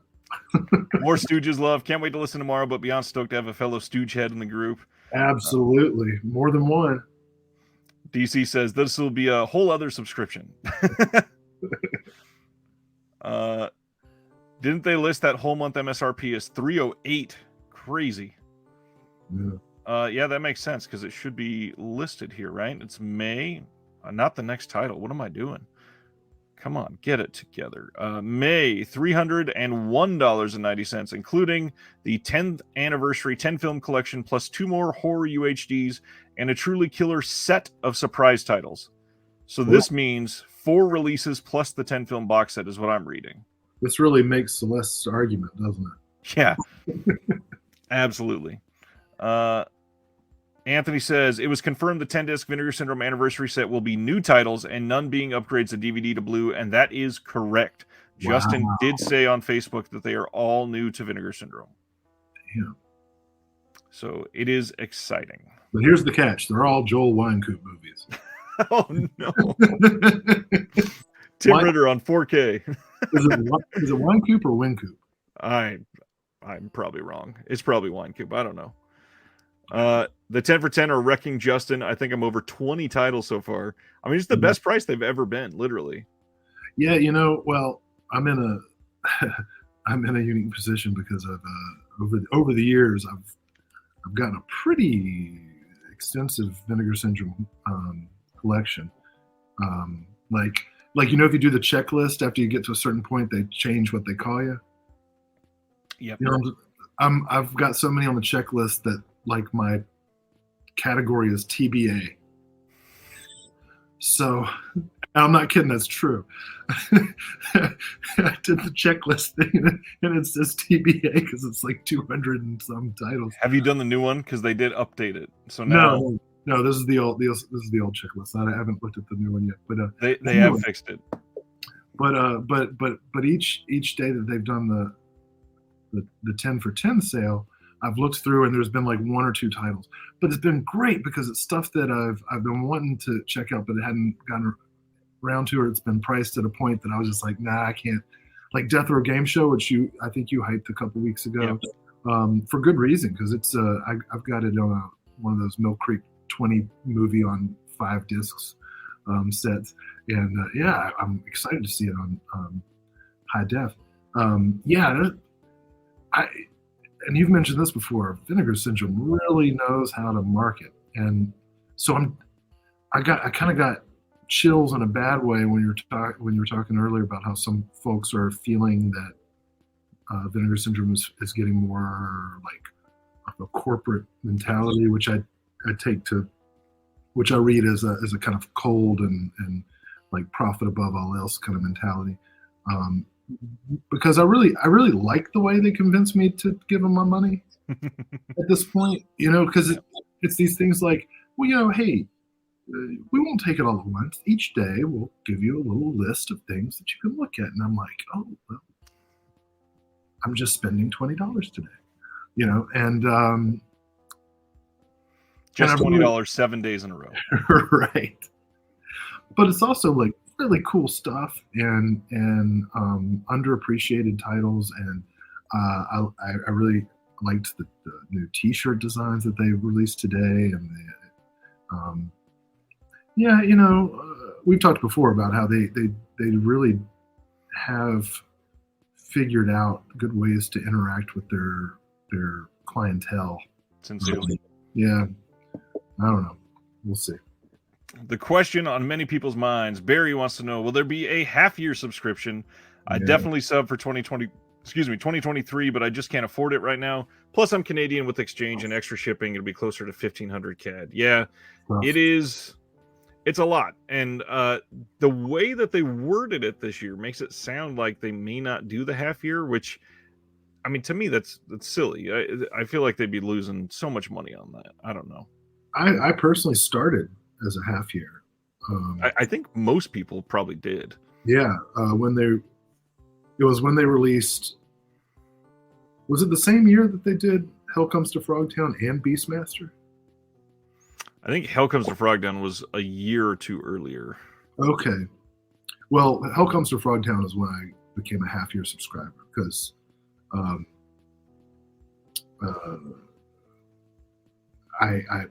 that's one of my favorite films of all time. That was August of 2019. Yeah, and it's a great way for people who are, in a less comfortable position to still kind of consider. Like each month, I put a little bit away to handle the subscription. That's like my Christmas gift to myself. And it'd be a shame for people not to be able to like give it a try for half price. Yeah.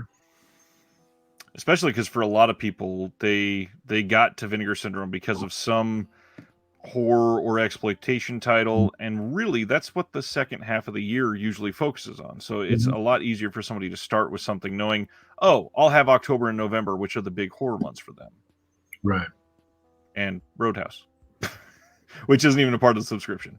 I just checked, and Beastmaster was November of 2020, so it was the next year. Okay, that makes sense. I remember it was Christian from Christian's Hobby Blog who alerted me that Beastmaster was about to be announced, and now I'm remembering. I was like, "Boom! I'm a subscriber." Nice. Don't even have to worry. Well, on top of all of the Vinegar Syndrome stuff on Sunday, we also got a glut of partner label titles. Coming this month, these next 9 releases are all available to order now. This first one is from the label Factory 25, and this is Actual People from 2022. This is the back of the slip, and I've not figured out where, but I'd heard of this title, and it's very intriguing, but really not necessarily because of the way that they described it on this release.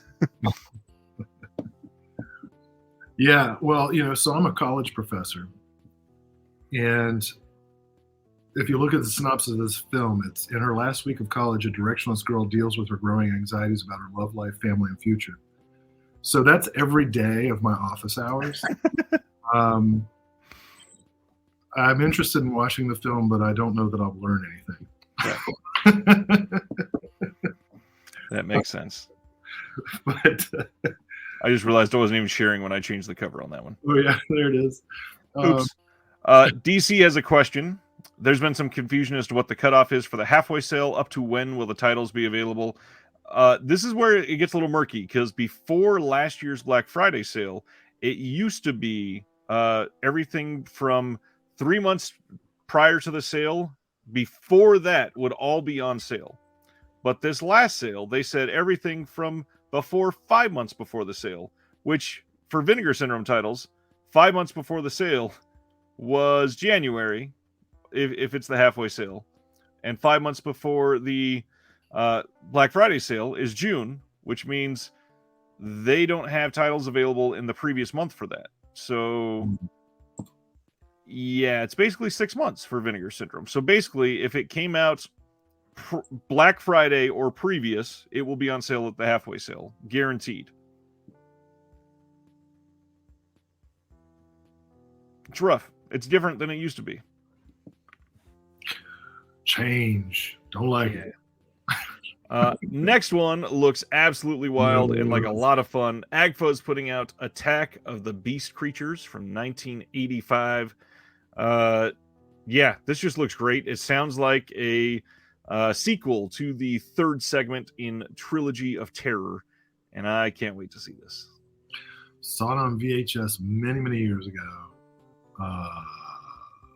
You don't even need to drink to enjoy it. It'll do the job for you. That is the way to do it.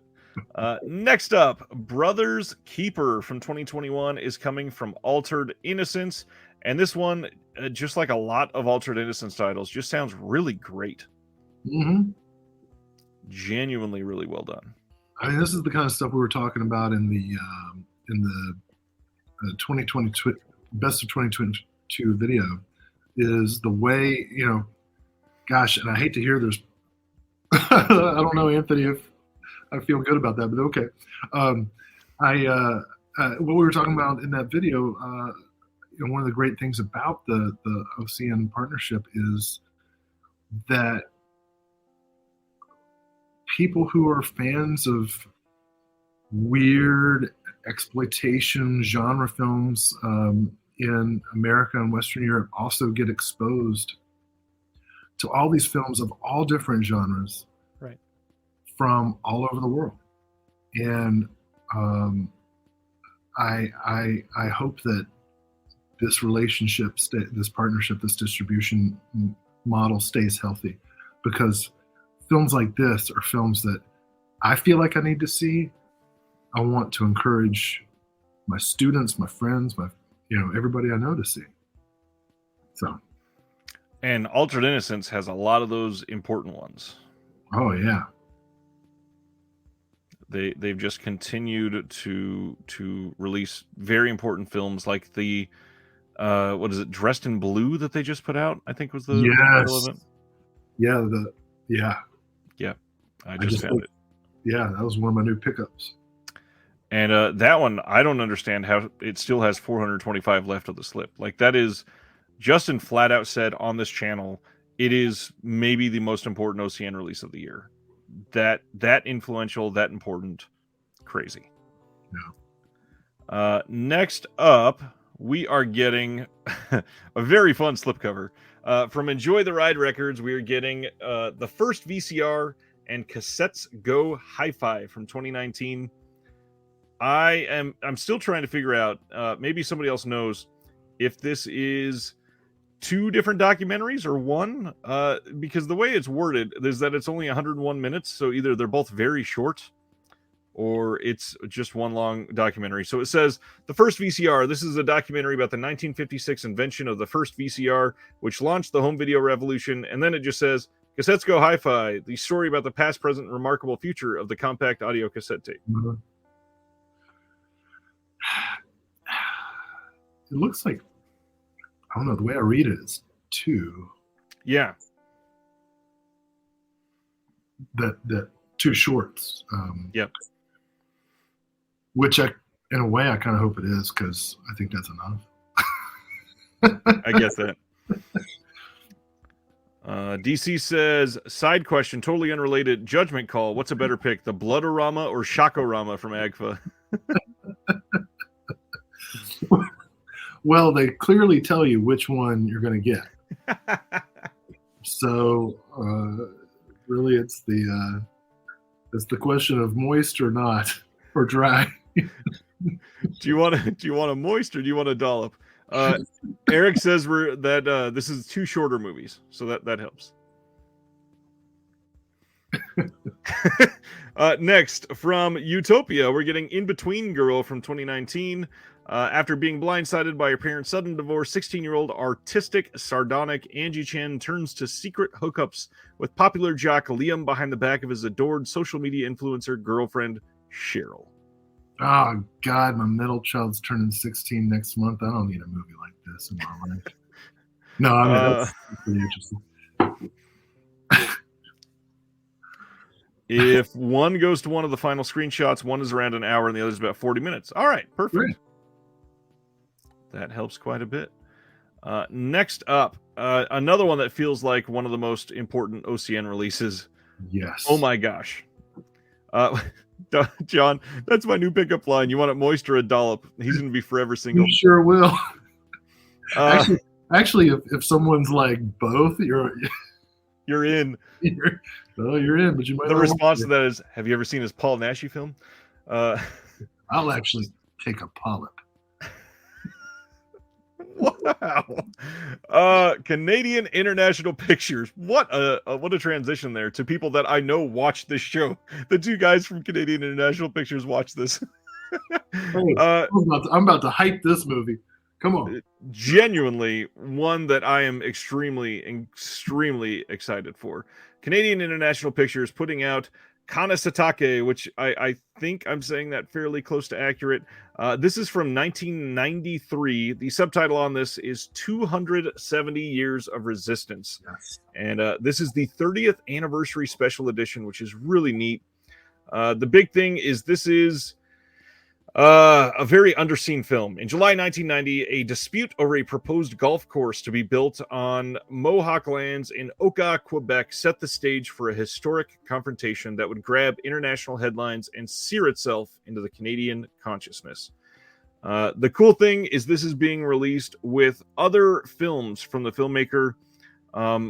There are 3 other films, and one is 30 minutes, one 58 minutes, one 106 minutes. So there's a lot of stuff on here. There's a booklet featuring writing on the Oka Crisis series by Faye Ginsburg, Audra Simpson, Robert Verall. And, I mean, this just sounds amazing. Yeah, this film is important, obviously, but it's also an artistic statement, a true exemplar of documentary film. This was the first thing I got, when the sale was announced. I'm so excited to see this again. I've not seen it, and just the entire story of everything that comes with it as well sounds great. Mm-hmm. Yeah, everybody check this out. Let me make up for my dollop polyp comments. This film is important. Next up, Lost Faith from 1992, coming from There's the wing coop. Core. He is all over the announcements this week. Here is the back of this. I love this. He lost his wife, his patience. He lost his faith. So dramatic. Again, the only thing I really want to point out on this one, Saturn's Core, never light on the special features. This is, it's almost the entire screen. It's crazy. Yeah, you spend a week watching one of these goddamn things. And I will. This is particularly exciting. Vinegar Syndrome has announced that OCN has a new partner label with Umbrella Entertainment. And this is the Australian label, of course, and they are putting out their previous release in Australia of the film Undead from 2003. Just so everybody's aware, Justin has confirmed it's literally the exact same disc. It's the exact same release. Nothing else is different, special on here. It's the same release, just put out in the US by OCN. Well, that's cool. Right? Like your conversation a little while ago with Flip and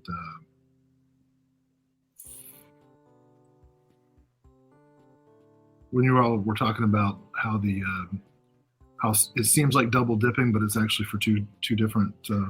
Yeah, we've talked about that quite a few times. Yeah, and I think that's great. I've never seen Undead before. I mean, I'm region free, but I've also never seen Undead before, so I'm excited to get the opportunity to see it. That's the crazy thing about Australia. Most of their releases are region free just because they get away with it. I don't know how, but most of the Umbrella releases have all been region free. Man, I tell you, I'm still luxuriating in that Martyrs special edition. Great release. Well, that's not the right word for how to watch Martyrs, I guess. But it's such a. Anyway, we're talking about Undead.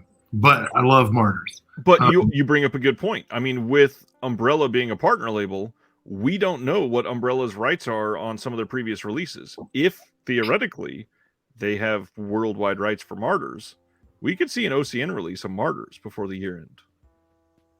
Well, then I'd be pissed because I dropped $70 on this, but it would be a great thing because the U.S. has not had a good release of Martyrs, and that's true. And everyone who ever has an existential thought should see Martyrs. I'm not saying it's going to make you happy because it won't. We coincidentally had somebody drop a review for Martyrs in the Discord today, and I'm just glad that people. Really? Oh, I gotta see it. Sorry, go ahead. I'm just glad people are still out there watching it. I love Martyrs. Yeah, that film is. Oh, goddamn, that'll change you. Yellow Veil is putting out When I Consume You. This is by Perry Blackshear, who did They Look Like People, and this release looks to be fairly similar quality.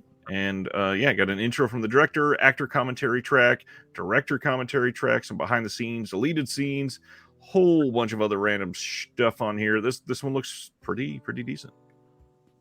I like They Look Like People, so yeah, it's a good film. I like what Yellow Veil puts out. I like they're one of the labels where I trust them. You know what I mean? Like whatever they're distributing, I'll check out. Quietly, I have really enjoyed, I think, every single thing that Yellow Veil has done. And I really wish they got a little more attention because I feel like people do not talk about them so much. Yeah. Yellow Veil. I forgot to mention that. Thanks, Barry. The release of Undead has the soundtrack as a CD in there. So that's a really great thing. That's something I always appreciate as a special feature from all the boutique labels. If there's a CD soundtrack, because I still listen to CDs and also burn them into my digital music. But Severin is the king of this, obviously. Oh yeah. Everybody can be DJ Alfonso. No, nobody can be DJ Alfonso. But you can try. All right.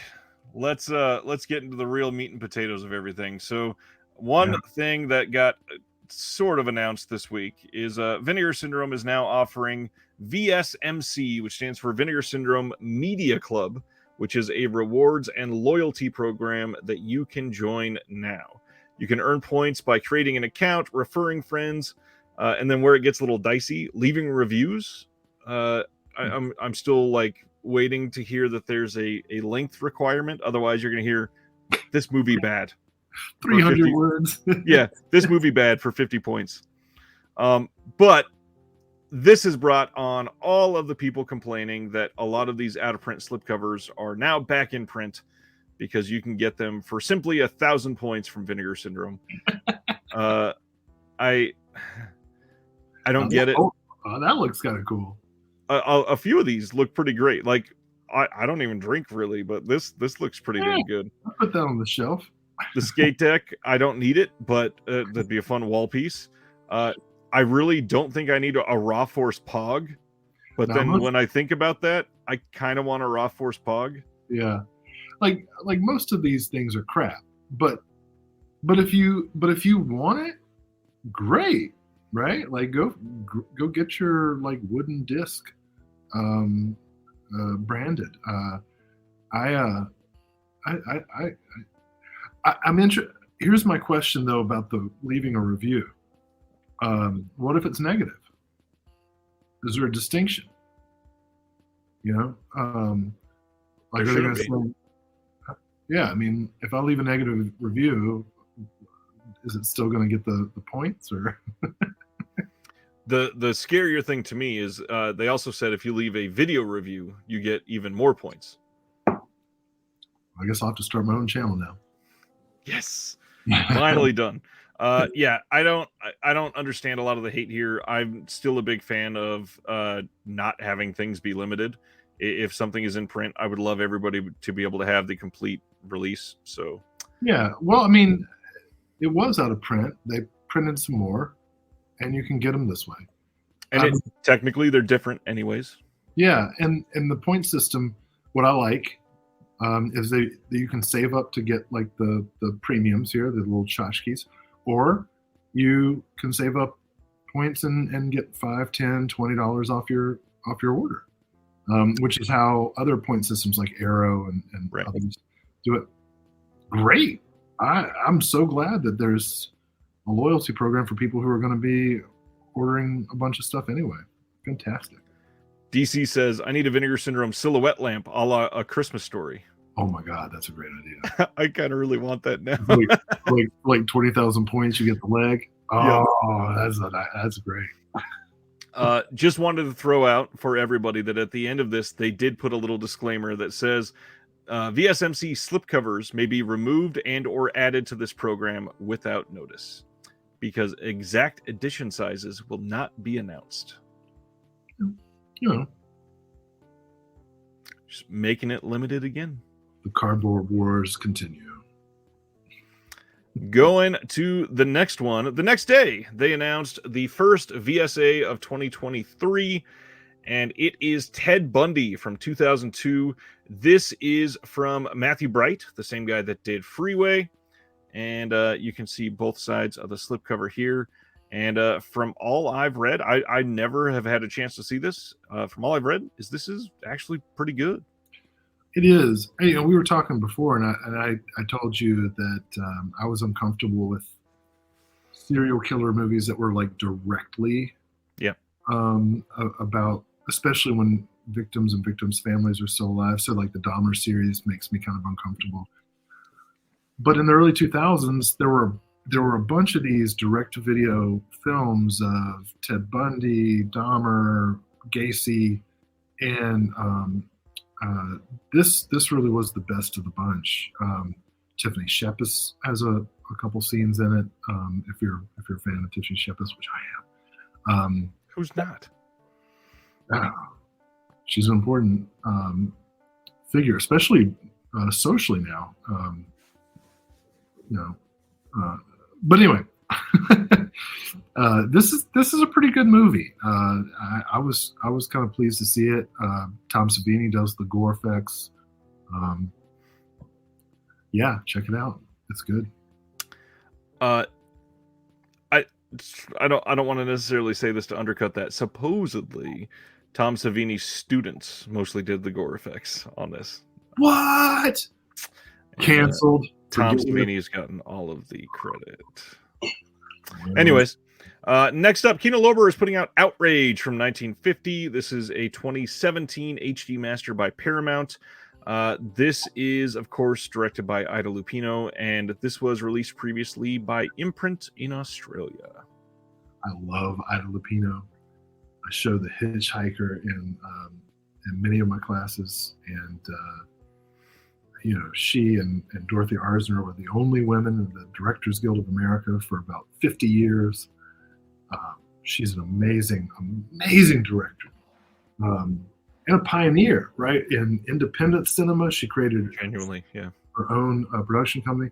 She's also known for being a pioneer in product placement as a way of raising funds for independent features.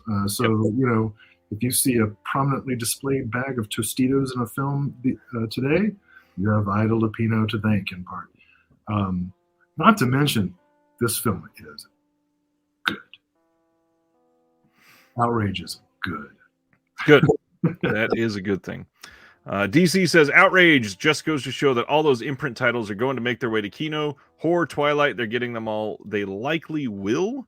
I think the big thing is imprint got to Paramount first, and I don't know how they did it, but then after that, it just started to open the floodgates, basically. And now, not only are boutiques getting them, Paramount even started releasing more catalog titles. So all in all, it'll be a good thing, and I'm glad that we're getting them. I think that this will make a lot of people that are unhappy with the pricing for imprint titles, because you can get them for $8 on sale from Kino. But overall, it's a good thing, because access to films is exactly what we need. Next up is one of the more exciting things announced this week. Vinegar Syndrome announced the first title in their new VSL line, which stands for Vinegar Syndrome Labs, and they are releasing Flesh and Fantasy from 1943. So we've not gone into this at all. There is a lot here to unpack. So first of all, their copy, a trilogy of tales of love and death. First, a drowning during Mardi Gras leads to a bitter woman's masked reckoning. Next, an upstanding citizen is driven to madness and murder by a palm reader's prophecy. Finally, a circus tightrope walker is haunted by dreams of a mysterious woman and his own death. One of the first horror anthology films made by an American studio. This was even 2 years before Dead of Night. Award-winning director Julien Duvivier, who did Pepe Le Moco, delivers Flesh and Fantasy, three strange and at times surreal stories of the supernatural with an all-star cast genuinely that includes Edward G. Robinson, that we talked about earlier, Barbara Stanwyck, and Charles Boyer, who also co-produced. Stunningly photographed by Oscar winner Stanley Cortez. Now, the reason that name is exciting to me is because he also filmed The Night of the Hunter. Yeah.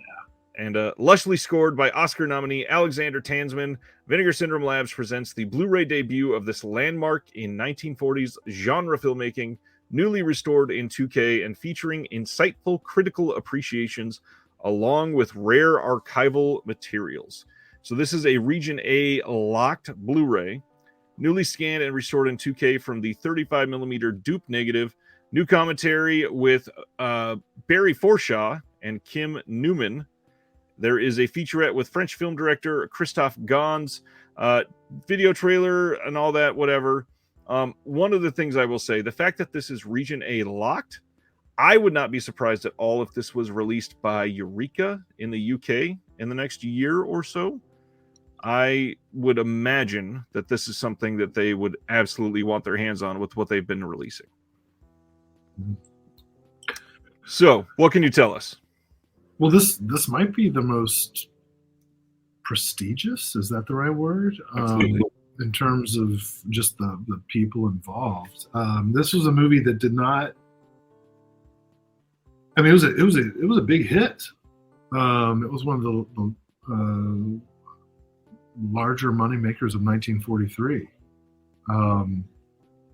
But it didn't. Well, I mean, at that time, you didn't get physical media releases of things, but it didn't take hold when physical media started re-releasing classic films.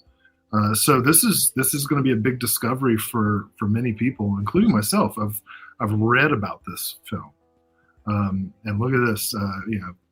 Crosses VS over into Criterion territory. I guess that's kind of true. I do hope that it continues in the vein of kind of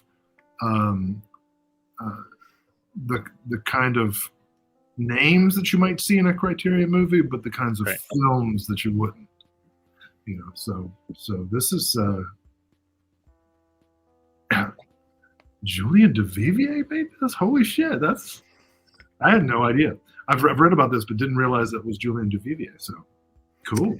Yeah. One of the other things is there's now this kind of public rumor that Barry Forshaw and Kim Newman also recorded another commentary for another classic horror film just like this. I don't have the title offhand, but supposedly it is looking like that will likely be coming soon from this line as well. And just a reminder, we're still not done. We are still getting another one of these, not necessarily horror or classic, but another VSL title coming tomorrow at 12:01 p.m. Eastern, and then another VSA on Saturday. Uh-huh.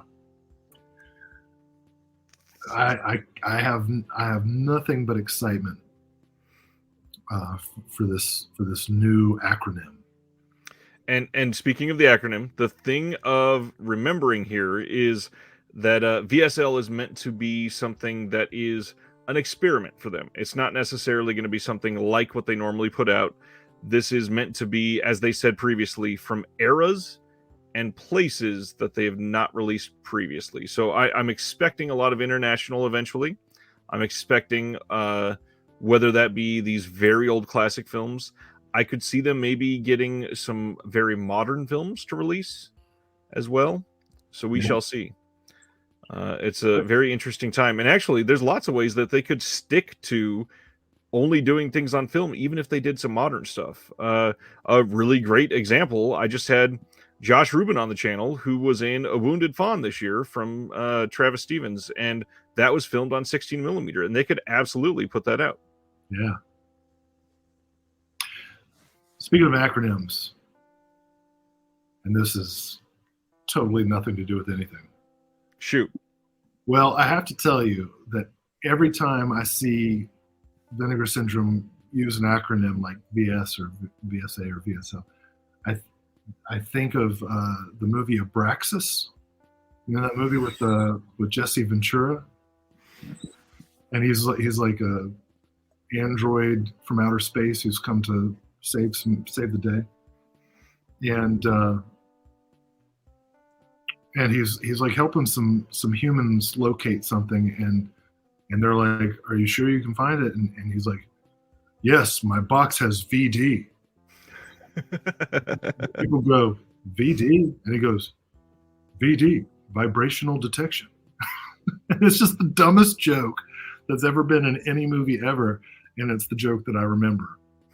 Like, when I'm on my deathbed and my daughter is holding my frail, like, paper mache hand in hers, I'm gonna quote the line from Abraxas about VD. Don't shake my arm too hard. It has VD. Vibrational detection. DC is alluding to a hint we got previously that said that these first two would be from fantasy and horror. And DC says, I heard someone speculate that since the word fantasy is in this title, tomorrow's title will include the word horror. Oh, okay. It's an interesting speculation that they could get away with there. All right. Anything else on this one before we move on? I'm excited. I mean, this is exactly the kind of thing you hope to see from an archival release, something that has been previously unavailable, but written about, and now we can see it. And I will say the stills for this listing look incredible. Yeah, absolutely, like one of the better shot black and white films. And obviously, when you have the man that shot Night of the Hunter, they better look fucking amazing. Yeah. Next up, a company that we don't talk about all that often, Signal One Entertainment, is hosting a January sale that is on now. It ends on January 31st, and you can click on the link or go to their website. They got a lot of really good stuff. They are the ones that put out the Nick Cave, Red Rock West fairly recently. It was, I believe, the first Blu-ray release anywhere with that. Well, dang on. I never even heard of this. Like, You're welcome. They got the Fighting Kentuckian. Hey, Oliver Hardy, John Wayne. I'm out. Oh. No John Wayne here. What? I'm not a fan of John Wayne at all. Well, we'll talk later. He's problematic, I admit that. Terry says there are 22 letters left. Should we start trying to figure out what the other Vinegar Syndrome sublabels will be? Next up on our 12th VSB line. All right. Grindhouse Video here in Knoxville is hosting a Synapse film sale on now until the 17th of January. And they've got quite a lot of stuff listed. However, most of it is DVD. Nothing wrong with that. I'm not going to format shame. I don't love a lot of them. It's a big thing. I don't know if you pay attention. A lot of people are like, oh, DVD? I ain't buying it. Yeah. So there's a lot of these that will literally never be on high definition. And I've right now I'm trying to figure out a way to make an order. I've got like 3 that I want to get, and I just got to try to make it worth it to me. I can't figure out anything else to put in there. Yeah, it's funny. There was a recent podcast, one of the Tim O podcasts for Impulse, and Tim O was interviewing Jerry Chandler, and they were talking about like, hey, are these Impulse titles ever going to go to HD? And Jerry was like, no, the elements just aren't there, the market's not there, and that's that. This is as good as they can look. Why would we, put out a Blu-ray that doesn't look good? Well, and the other thing, hardly anybody buys like these Nikatsu or Pinky Violence films. It's not something that does well for any of the labels. And it's too, well, I don't know it's too bad, because there are a lot of titles, those Nikatsu titles, that are really good movies that just happen to be, right. The Pink movies.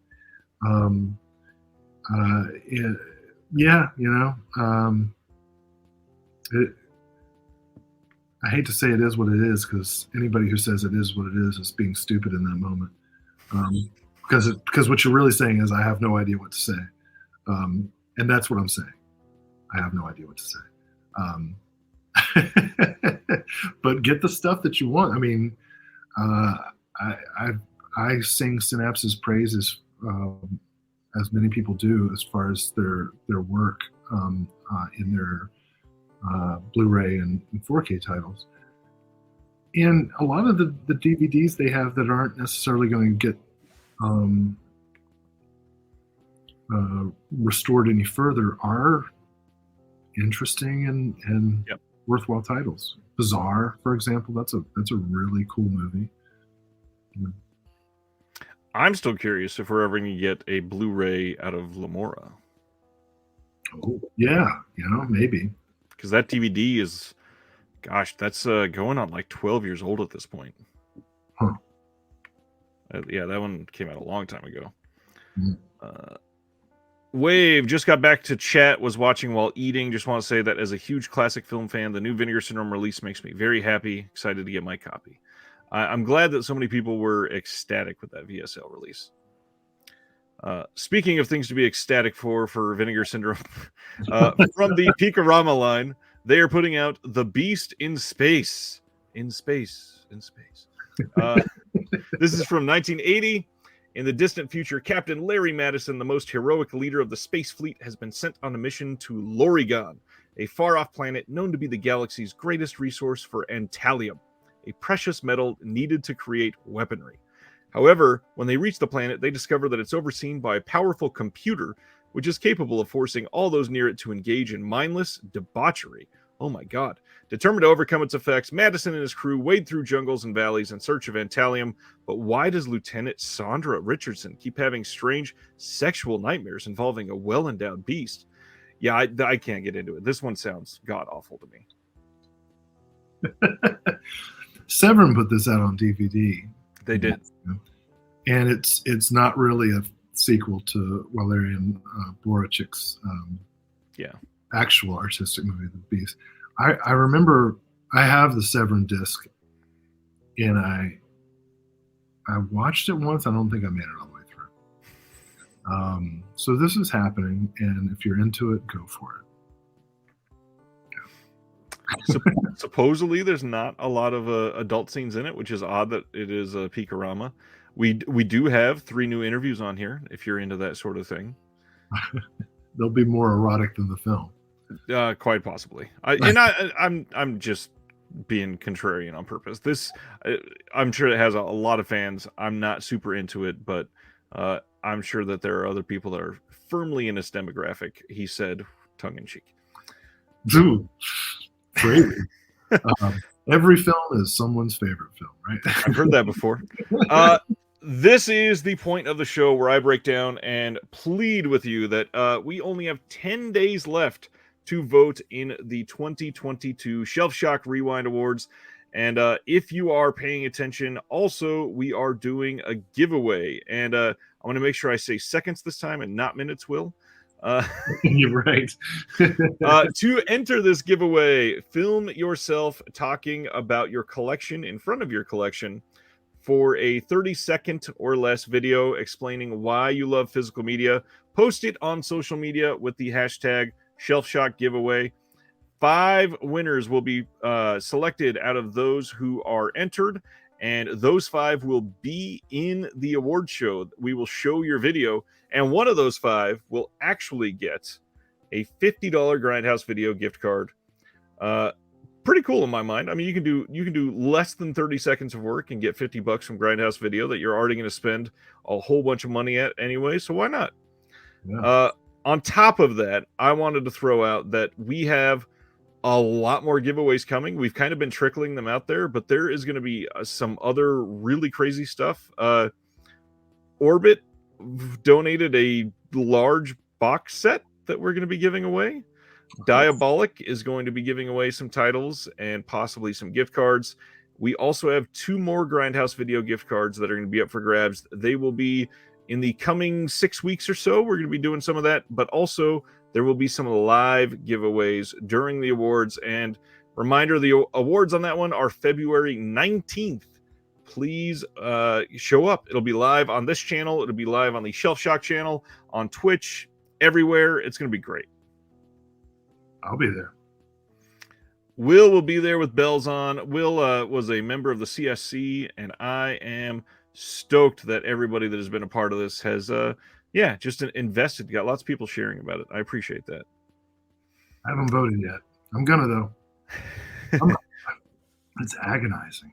It's a lot. I got to admit, I haven't voted yet either. But it's not late. We still have 10 days. Vinegar Syndrome today had their merch day, and they released this Celluloid Odyssey screen print, and then there is a shirt version as well. They have a Vinegar Syndrome 10th anniversary shirt on the back of this. It has a Vincin 10 logo. They have the film reel shirt, and then they brought back their Blood Moon shirt. And this screen print will only be available until Saturday night at midnight, I believe. And it is a timed limited edition, so it's not numbered or anything like that. They are only going to make as many as they sell. We are getting close to the end for this week. Got a few left. One of them is this giant box set that we're going to talk about. Violent Streets, the Umberto Lenzi Tomas Milian collection. Oh, yeah. Don't oversell it there. Holy cow. Are you kidding? What an announcement. This is a big deal. A lot of people were kind of meh on this because they've been picking up the 88 films releases of the same movies. This is pretty cool for the U.S. to get a box set of Umberto Lenzi stuff. That doesn't really happen for this type of a director very often. So I'm glad we're getting it.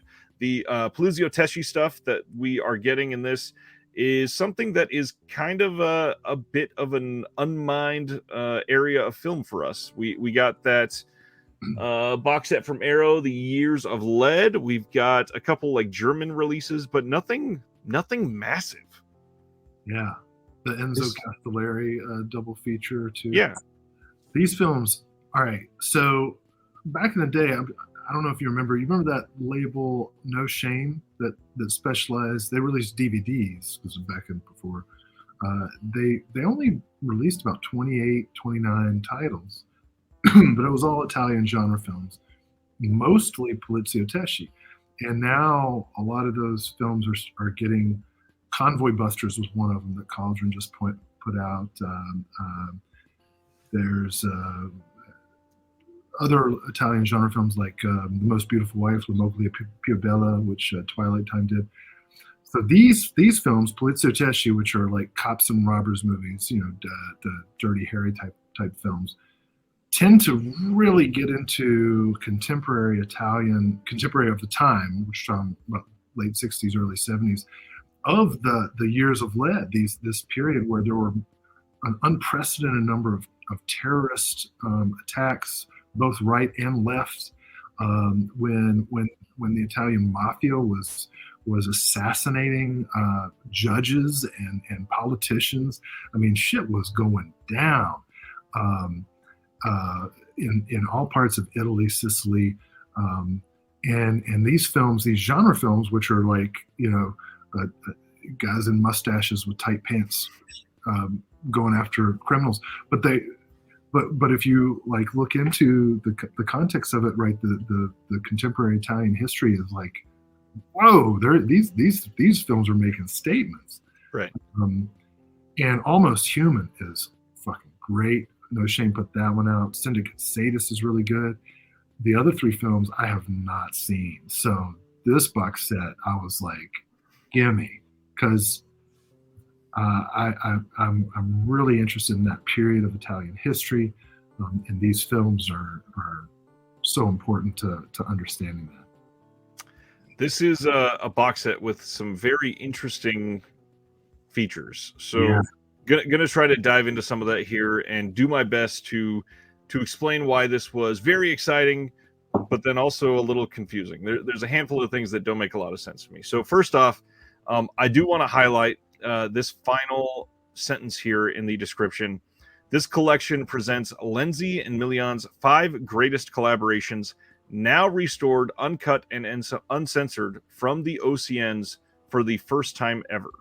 So even though you may have those previous releases from 88 Films or Code Red or other releases like the who was the other one that just put out Free Hand for a Tough Cop? I feel like I just saw it in the chat. Fractured Visions, that's the other one. Even though you may have those, these are likely all new restorations if what they are saying is accurate here. The other thing, there are 5 films in this box set. We got Almost Human, Syndicate Sadist, Free Hand for a Tough Cop, The Cynic, The Rat, and the Fist, and Brothers Till We Die. First off, there's some sort of error on their website. They've got 5 films. We are getting 4 of their soundtracks on 3 discs, and they're calling it a 9-disc set. 5 films, 3 CDs. It should be 8 discs from what I'm reading there. So I'm not entirely sure what's going on. Now, when they announce this and they say 9-disc collection, I think most people are probably not thinking 3 discs are going to be 4 soundtracks. So it could be a little underwhelming when you hear that. However, it is a Lenzi and Million collection, and this is their 5. That it makes sense. The fact that we did get the soundtracks is really cool. I'm glad that we're getting them. I'm glad that it's a part of the box set. Then, for another downer, out of those 5 films, one of them has 2 audio commentaries. The other 4 have none. Well, they could have asked me. That's what I don't understand. There is a line of people willing to do audio commentaries on these releases literally for free just to get their name out there and just because they like doing it. And 4 of these films don't have one. I should also say it's kind of funny. I'm really excited about this. I'm not taking anything back about my excitement. But it's really funny that they say it's the collection presents Lenzi and Million's 5 greatest collaborations. In case anybody's wondering, they made 6 films together. The other one is The Tough Ones, which Grindhouse Releasing has put out on Blu-ray, and spoiler alert, it's pretty good. It's pretty good. Okay, Justin says originally they had it listed at 9, and now it says 8. Good to know. The Cynic, the Rat, and the Fist is the only one I haven't seen. Everybody check out The Tough Ones as well, and then we can decide which are the 5 best. Yeah, and The Tough Ones has had many releases over the years, and it is the famous one. I will say that. Yeah, this is a great release overall. It is Severin. It's a box set. It's probably going to be fantastic. It is it is maybe being attempted to be marketed very well, and I think they're still learning a little bit of that. But this release genuinely does look great, and I've seen 2 of these and love them both. The release of Free Hand for a Tough Cop in the UK was a great release, but the transfer was not that great. So I'm really excited to see how they could do on that one. This looks really good. Yeah, and I'll be interested. You know, as you know, Severin's podcast in which they go into this release just dropped today. So I'm going to check that out tomorrow and see what they have to say about it. That might clear some things up. But all in all, I'm all about some Umberto Lenzi. I know you just had Troy Haworth on here, and I'm glad he does a commentary because he knows his shit when it comes to Lenzi. Yep. Severin was not done then. They are, by the way, this is just another post with all of the extras. There's a lot of stuff on here. They are also releasing Attack Force Z with Mel Gibson and Sam Neill from 1981. Yeah, I know nothing about this. I was just looking up the director, Tim Burstall, who has a pretty extensive and interesting looking filmography, and I haven't seen a single film he's done. This will be the first. I was very torn when I read this. I really don't love Mel Gibson as a action star, but then I also really love Sam Neill for some reason. Even though I think this is one of Sam Neill's, it says in one of his earliest film roles, 2-time Academy Award winner Mel Gibson stars with Sam Neill and John Philip Law. Sam Neill in 1981. I mean, what else was he doing around then? Obviously, we got Possession going on. We've got a handful of other films that he had either been in or about to be in. I have no idea. This don't forget Omen 3. I genuinely like that movie. Yeah. DC says this is the prequel to Riggs' story in Lethal Weapon. Well, and Sam Neill had already done My Brilliant Career and a couple of, and I feel pretty confident that he wouldn't put up with any Mel Gibson's bullshit. Sam Neill is way underrated, I think. Yeah.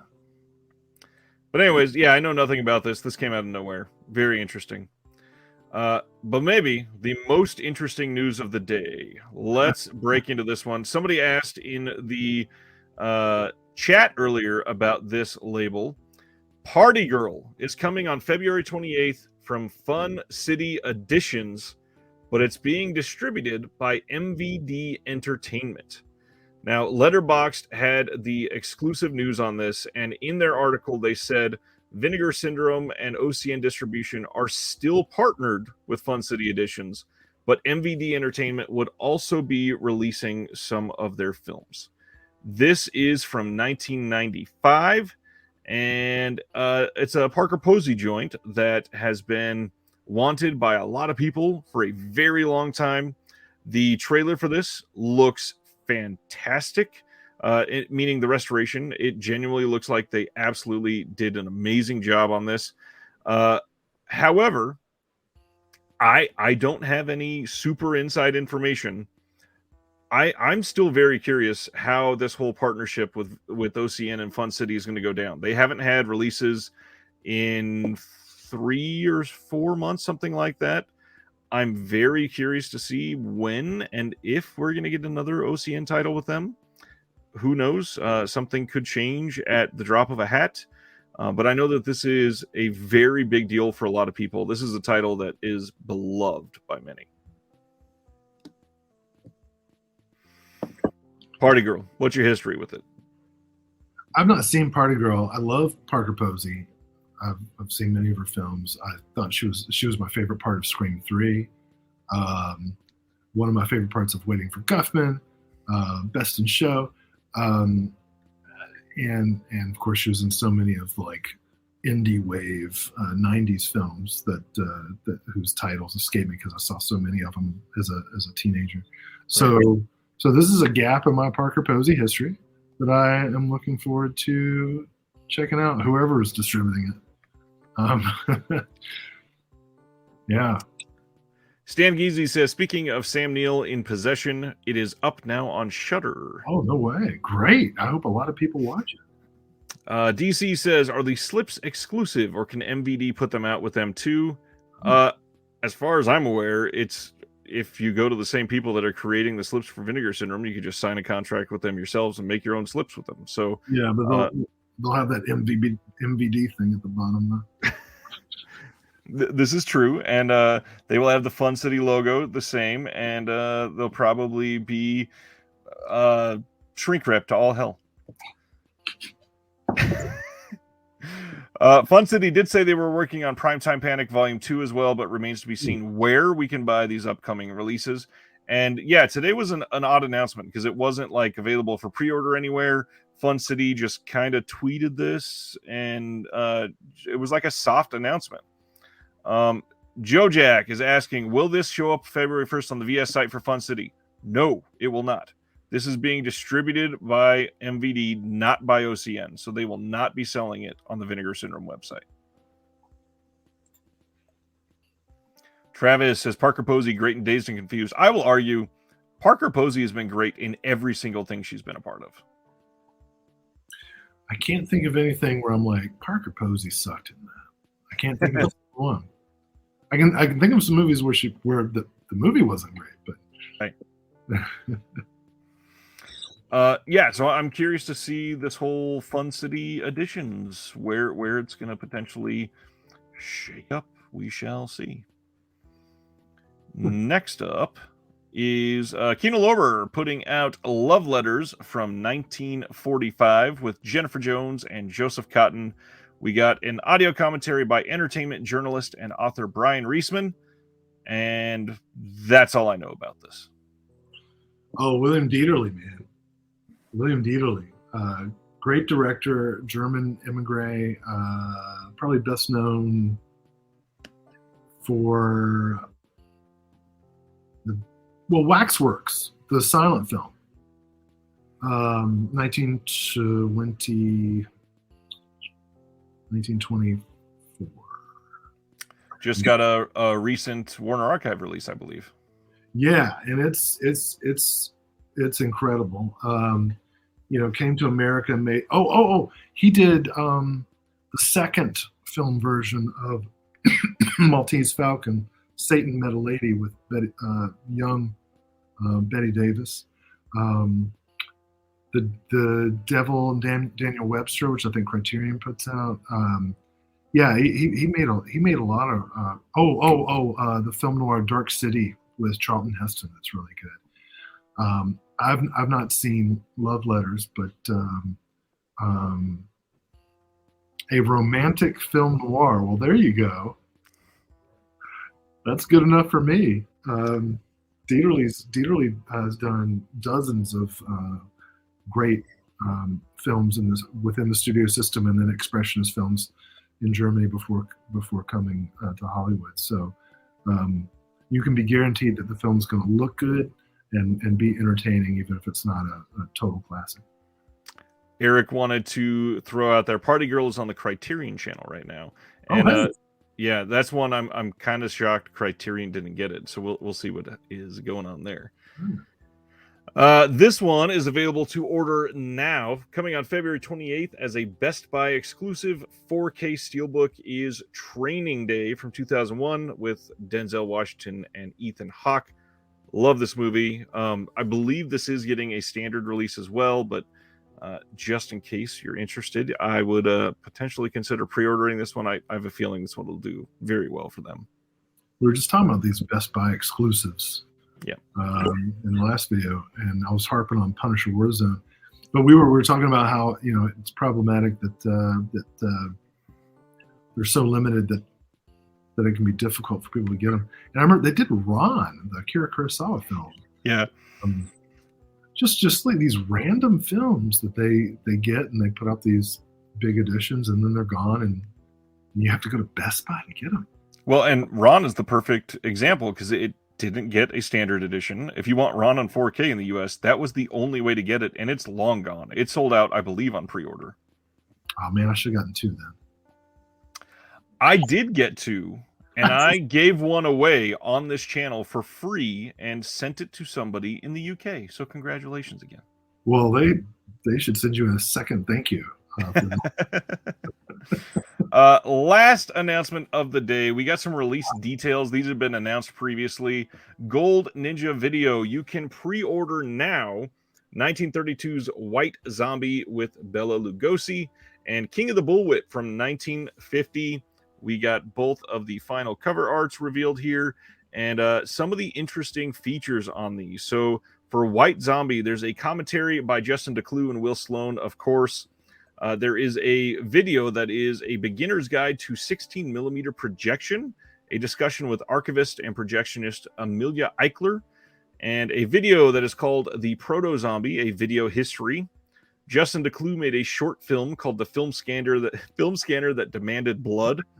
And then there's a bonus Bela Lugosi film from 1935 called Phantom Ship, available for the first time in HD in a new scan from a 16 millimeter print. And then, of course, as usual, they have liner notes on the career of director Victor Halperin by Felix Dembinski. They always do this little booklet with some sort of contextual notes in it. And the interesting thing here is their release of White Zombie, they scanned in themselves, and it doesn't look great. But they are basically saying we wanted that to be the case. They wanted it to feel like an old projector, something that has gone through a projector for 50 years and has this rough feeling, and they're basically displaying it as Justin being a horror host, like an Elvira or a Svengoolie type of situation. So probably closer to Svengoolie than Elvira. Yeah, obviously. Well, I don't know. Justin can probably be pretty seductive. It's an interesting idea for a burned Blu-ray release from Canada. It is a hard sale, I think, and I hope that fans of his really embrace it. But yeah, that one's going to be tough because in the US you can already get a great release from Kino with 2 different cuts that look better than his release. Unfortunately, a dollop of DeClue.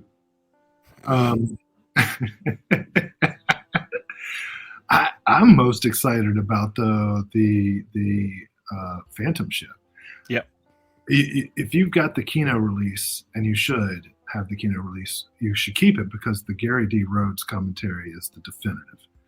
But I don't like what you just said about it being a crappy transfer. But I do really like all those bonus features. So I might have to check. I think I'm gonna check this out. So on their site right now, it says, "Is there beauty in the hazy imperfect?" That's the question Gold Ninja Video poses to the viewer in this experimental presentation of the legendary Poverty Row horror film White Zombie in a form meant to evoke a dream transmission from a long forgotten time, or a 2 a.m. broadcast on a local public access television hosted by 2 passionate people dressed as monsters. It literally says that. I think it's more that. Yeah. And they have a still of Will and Justin literally dressed up as various Bela Lugosi creatures. And then it goes on to say, Will Sloan and Justin DeClue are your ghoulish guides through this Bela Lugosi classic in a new 2K scan from a battered 16mm library print, whose textures throw back to the yesteryears when celluloid was fed into a howling projector as the audience looked up at the dreamy flickering images from a cold church basement floor. Back when there was something mystical about the black and white visuals that were impossible to grasp, yet destined to haunt your dreams. And then they even admit it. They say there are many better looking versions of White Zombie, but none are this experience. I love what they had to say. I don't believe that's how audiences experience the film. I get that. I say this as a fan of Justin DeClue's work. Yep. And I think that is I think that they're describing their childhood experiences of watching this film on television, and I respect that, honor it, share it. We'll watch this, but I'll be keeping my Gary Rhodes commentary in the Kino Blu-ray. The King of the Bullwhip release that they're putting out is getting a commentary by Will and Justin. There is a featurette, a video guide to Poverty Row Westerns called Fast Guns, Cheaply Made. There is another one called From Deadly Whips to the Terrors of Sin, the hair-raising career of director Ron Ormond. There is a bonus feature of Lash LaRue in his first PRC feature film, Law of the Lash. And then they're putting a second bonus feature on there. They just haven't figured out what they're going to do with that one yet. And then Justin is writing liner notes for that one. Well, I'm all in on this one. I don't have any other release. That makes sense. And that is all of the announcements of this week. As usual, we will run through very quickly what is releasing this coming Tuesday. Dragons Forever 4K, which has been delayed 812 times and has shipped from Diabolic to most people, including myself. I'm so glad I have it finally. Groundhog Day in 4K, Rancho Notorious from Warner Archive, Imitation of Life from Criterion, The Dunwich Horror from Arrow Video, the Executioner Collection with Sonny Chiba coming from Arrow, the original Ouija in 4K from Scream Factory, Our Dancing Daughters with Joan Crawford from Warner Archive, Warning Shot from Kino, For Some Reason, Friday the 13th, the final chapter, Blu-ray Steelbook, The Gang of Four from Cohen Media, She Said from last year is coming out, Piggy from last year is also releasing next week, Mondo Macabro's standard editions from the last wave is being released, The Friendship Game from 2022, The Man Who Fell to Earth from 2022, and that was it. Oh, you didn't give enough attention to the return of Tanya Tucker. I did that on purpose. She killed my dog. Just kidding. I couldn't think of anything that would be funny for Tanya Tucker. That was it. Justin says, I'm used to watching White Zombie on a beat-up VHS tape, so this will feel right to me. Yeah. Wave description sounds like a Tarantino's wet dream about celluloid. I would agree there. Yes, I want to experience everything as if I were watching it through a David Lynch fever dream. Some days, yeah. Wasn't there a 4K for Groundhog Day already? Yes, but I don't think in a steelbook. Well, it comes out every day. It's a re-release, Griff, just like it will be tomorrow and Saturday. Let's see. What else do we got? Same transfer, but maybe they added Dolby Vision. That could be possible. Off topic about the Vinegar Syndrome partner labels are getting messy. No More Terrorvision and now Fun City are working with both Vinegar Syndrome and MVD. Not sure how sustainable this is. I mean, there's still the releases. There's still a lot to fall back on, but also the releases are still getting out there. Yeah. Well, and that's the important thing. Well, you know, we're not in the thick of it, and you know, you can have a great relationship with 10 people, and the 11th person you have a bad relationship with, and I hope that's what it is. I would hate to think that something's changed in terms of respect and collaboration, because from our end of things, you know, as a consumer, this has been such a great entryway into these labels and into their films.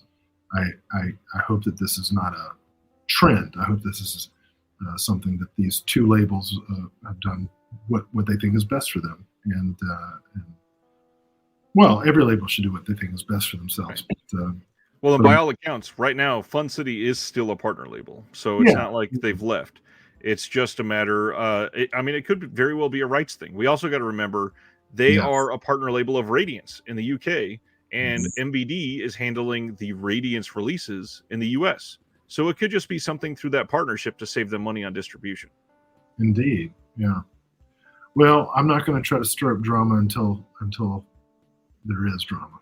So Terry says, it is sustainable for now, but we might need a board and some string if the partner label evolution continues.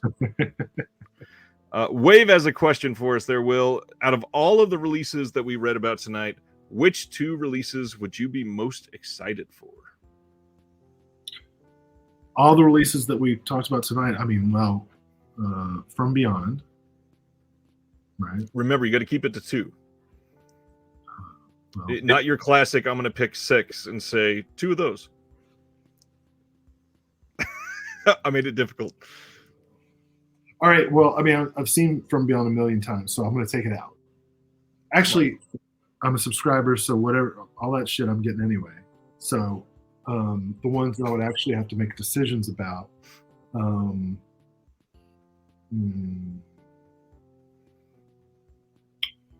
that William Dieterle movie, whose title is already slipped my mind because it's 12:30 in the morning when I got up at 6 to start work,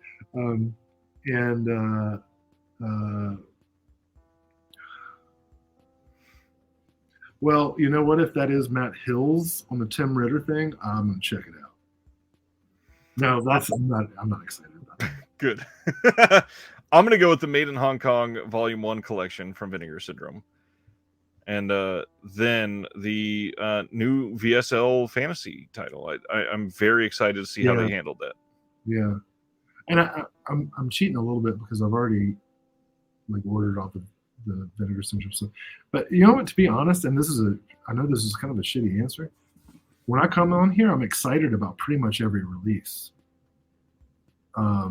Because I'm excited about every release that I haven't seen because I want to give everything a chance. Like when I was a teenager, when Titanic came out, I mentioned James Cameron twice tonight, and I'll go into that. So when I was a teenager, Titanic came out, and I was like, "Ugh, fuck that movie. That movie sucks." And my dad said, "Have you seen it?" And I was like, "No, I don't even need to." He was like, "Well, you can't say a movie sucks if you haven't seen it." Yep. So I saw it, and it sucked. But I could tell you why. And so so now I refuse to ever say something sucks until I see it. I can say it doesn't look like it's for me, but I can't say it sucks unless I've seen it. I have seen Titanic. I think it sucks. The special effects are great. And the stars are wrong. What? The stars are wrong, though. Yeah. Oh, well, and well, that's another episode. But I honestly dislike every single James Cameron movie, and that includes the Terminators, which have great special effects and action, but leave me completely cold and hollow at the end. Oh God. I will break up this monotony for a second. DC says there was an 11th 10 for $10 title in Vinegar Syndrome today. This mean there was a hidden title every day this whole time and we missed it. What? Oh, yes. I found an 11th on Monday. I didn't realize it was every day. Not to hype up myself even more tonight, but this is why you got to join the Patreon, because if you're in the Discord, I pointed them out at least 2 or 3 of the days so far that there was a hidden title for $10 and got everybody in there to get it if they wanted it. Yes, today there was a slipcover title for $10. That was I think it had a slipcover. Maybe not. But yeah, the titles that were supposed to be discounted were discounted, but there was also another $10 title, and I let that revealed in the Discord. So yeah, make sure you join. I make sure to give everybody stock updates and discounts that I find in there and try to save everybody some money. So I shouldn't say what it is because I just found it. It's the Naughty Victorians today. Yeah, and take it from me, you guys. It's not worth $10. That guy can't even keep it up. Will is very tired. Before we leave, any comments or questions? I am really tired. But I'm having a good time. I hope I haven't upset anybody. No, of course not. I'm speaking on behalf of all of the 53 viewers left at the moment. Hey, we've stayed consistent. It's been hovering around the 53 to 56 range the whole time. Oh, we were up to almost 70 for a little while. Oh. Yeah, a couple times. Tonight has been really fun. I did want to say one thing to everybody, especially those that are still here, obviously, at the end of a very long stream. The last couple weeks and the next week that will be on this channel, and so many other random things that we talk about that are deep, a lot more below the surface type of conversation that doesn't happen on other channels. And I'm not putting those down at all, but it is very, very heartwarming that you guys are continuing for stuff like that and being active in conversations and not allowing it to scare you away or walk away from difficult conversations, because that's how that's how hobbies like this keep their integrity. First of all, being able to confront things that are both good and bad and understand why things are the way they are. I mean, the amount of people that have been up in arms over the pricing of Four Flies on Grey Velvet over the last 6 weeks is crazy. And then when you hear Severin explain that they had to literally take a scanner to an Italian lab themselves, maybe we should understand that some of these things are expensive just because the process is expensive. So conversations are difficult, and I'm glad that you are here to have them with us. If I may quote the great poets, KISS. If you wanted the best, you got the best. Gotta pay for it. I still think they were plagiarizing there. Probably. Anyways, this has been fantastic. You guys are amazing. As usual, I want to highlight the patrons, and I wasn't ready as I started saying that. I think it's this one. Nope, that's not up to date. I need to add a new one. We've gotten like 3 new patrons in the last week, so it's a little out of date. It's been a really good time, and obviously at the beginning of the new year, it is a great time for everybody to join and maybe start a new process of checking out the Discord every day. There's a lot of action in there. And now I'll say thank you to these patrons. You guys are amazing. I appreciate all of the support for the channel and all of the support in the Discord. Genuinely, I don't understand how much conversations we have in there. I don't know the last time you've checked in on the Discord. I leave to go have dinner with my family or something, come back, and there's like 80 comments to catch up on. The community is beyond active. It's crazy. I have to say, I find the Discord intimidating. I get so stressed out because I'm not able to get onto it as much as I want to, just because of my computer access during the day. And then I'll get on, and it's like, oh, there's all these things, and I'm trying to catch up. And that's actually one of my New Year's resolutions or whatever is to be a little more intentional and make, you know, like 30 minutes a day available to get in that, because there's so many people that I want to talk to. There's so many questions that have gone through tonight that I haven't been able to address. Like, for example, I don't know, is DC Ebner in the Discord? Because they asked specifically why Titanic sucks, and I'll be happy to explain in detail with screenshots. See him in person at North Carolina with screenshots.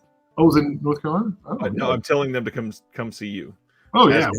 We'll have a whole seminar on that shit. But it's okay if you like it. We can disagree.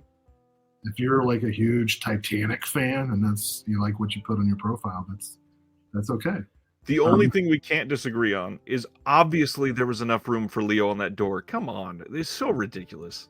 Oh, no. Yeah, well, see, that's another thing I don't like. James Cameron doubling down and lying, saying that he got a scientist to confirm. Right. That it wouldn't be buoyant or whatever it was. Come on. For Leonardo DiCaprio at that time weighed like 50 pounds soaking wet, which he was. He could have been on the board. DC, to get to the Discord, you got to click on the Patreon link in the description below and join at the supporter or VIP tier, and you will be able to get an invite to the Discord. And let's see, last thing, Wave says, what was the Blue movie you guys were talking about earlier that was great?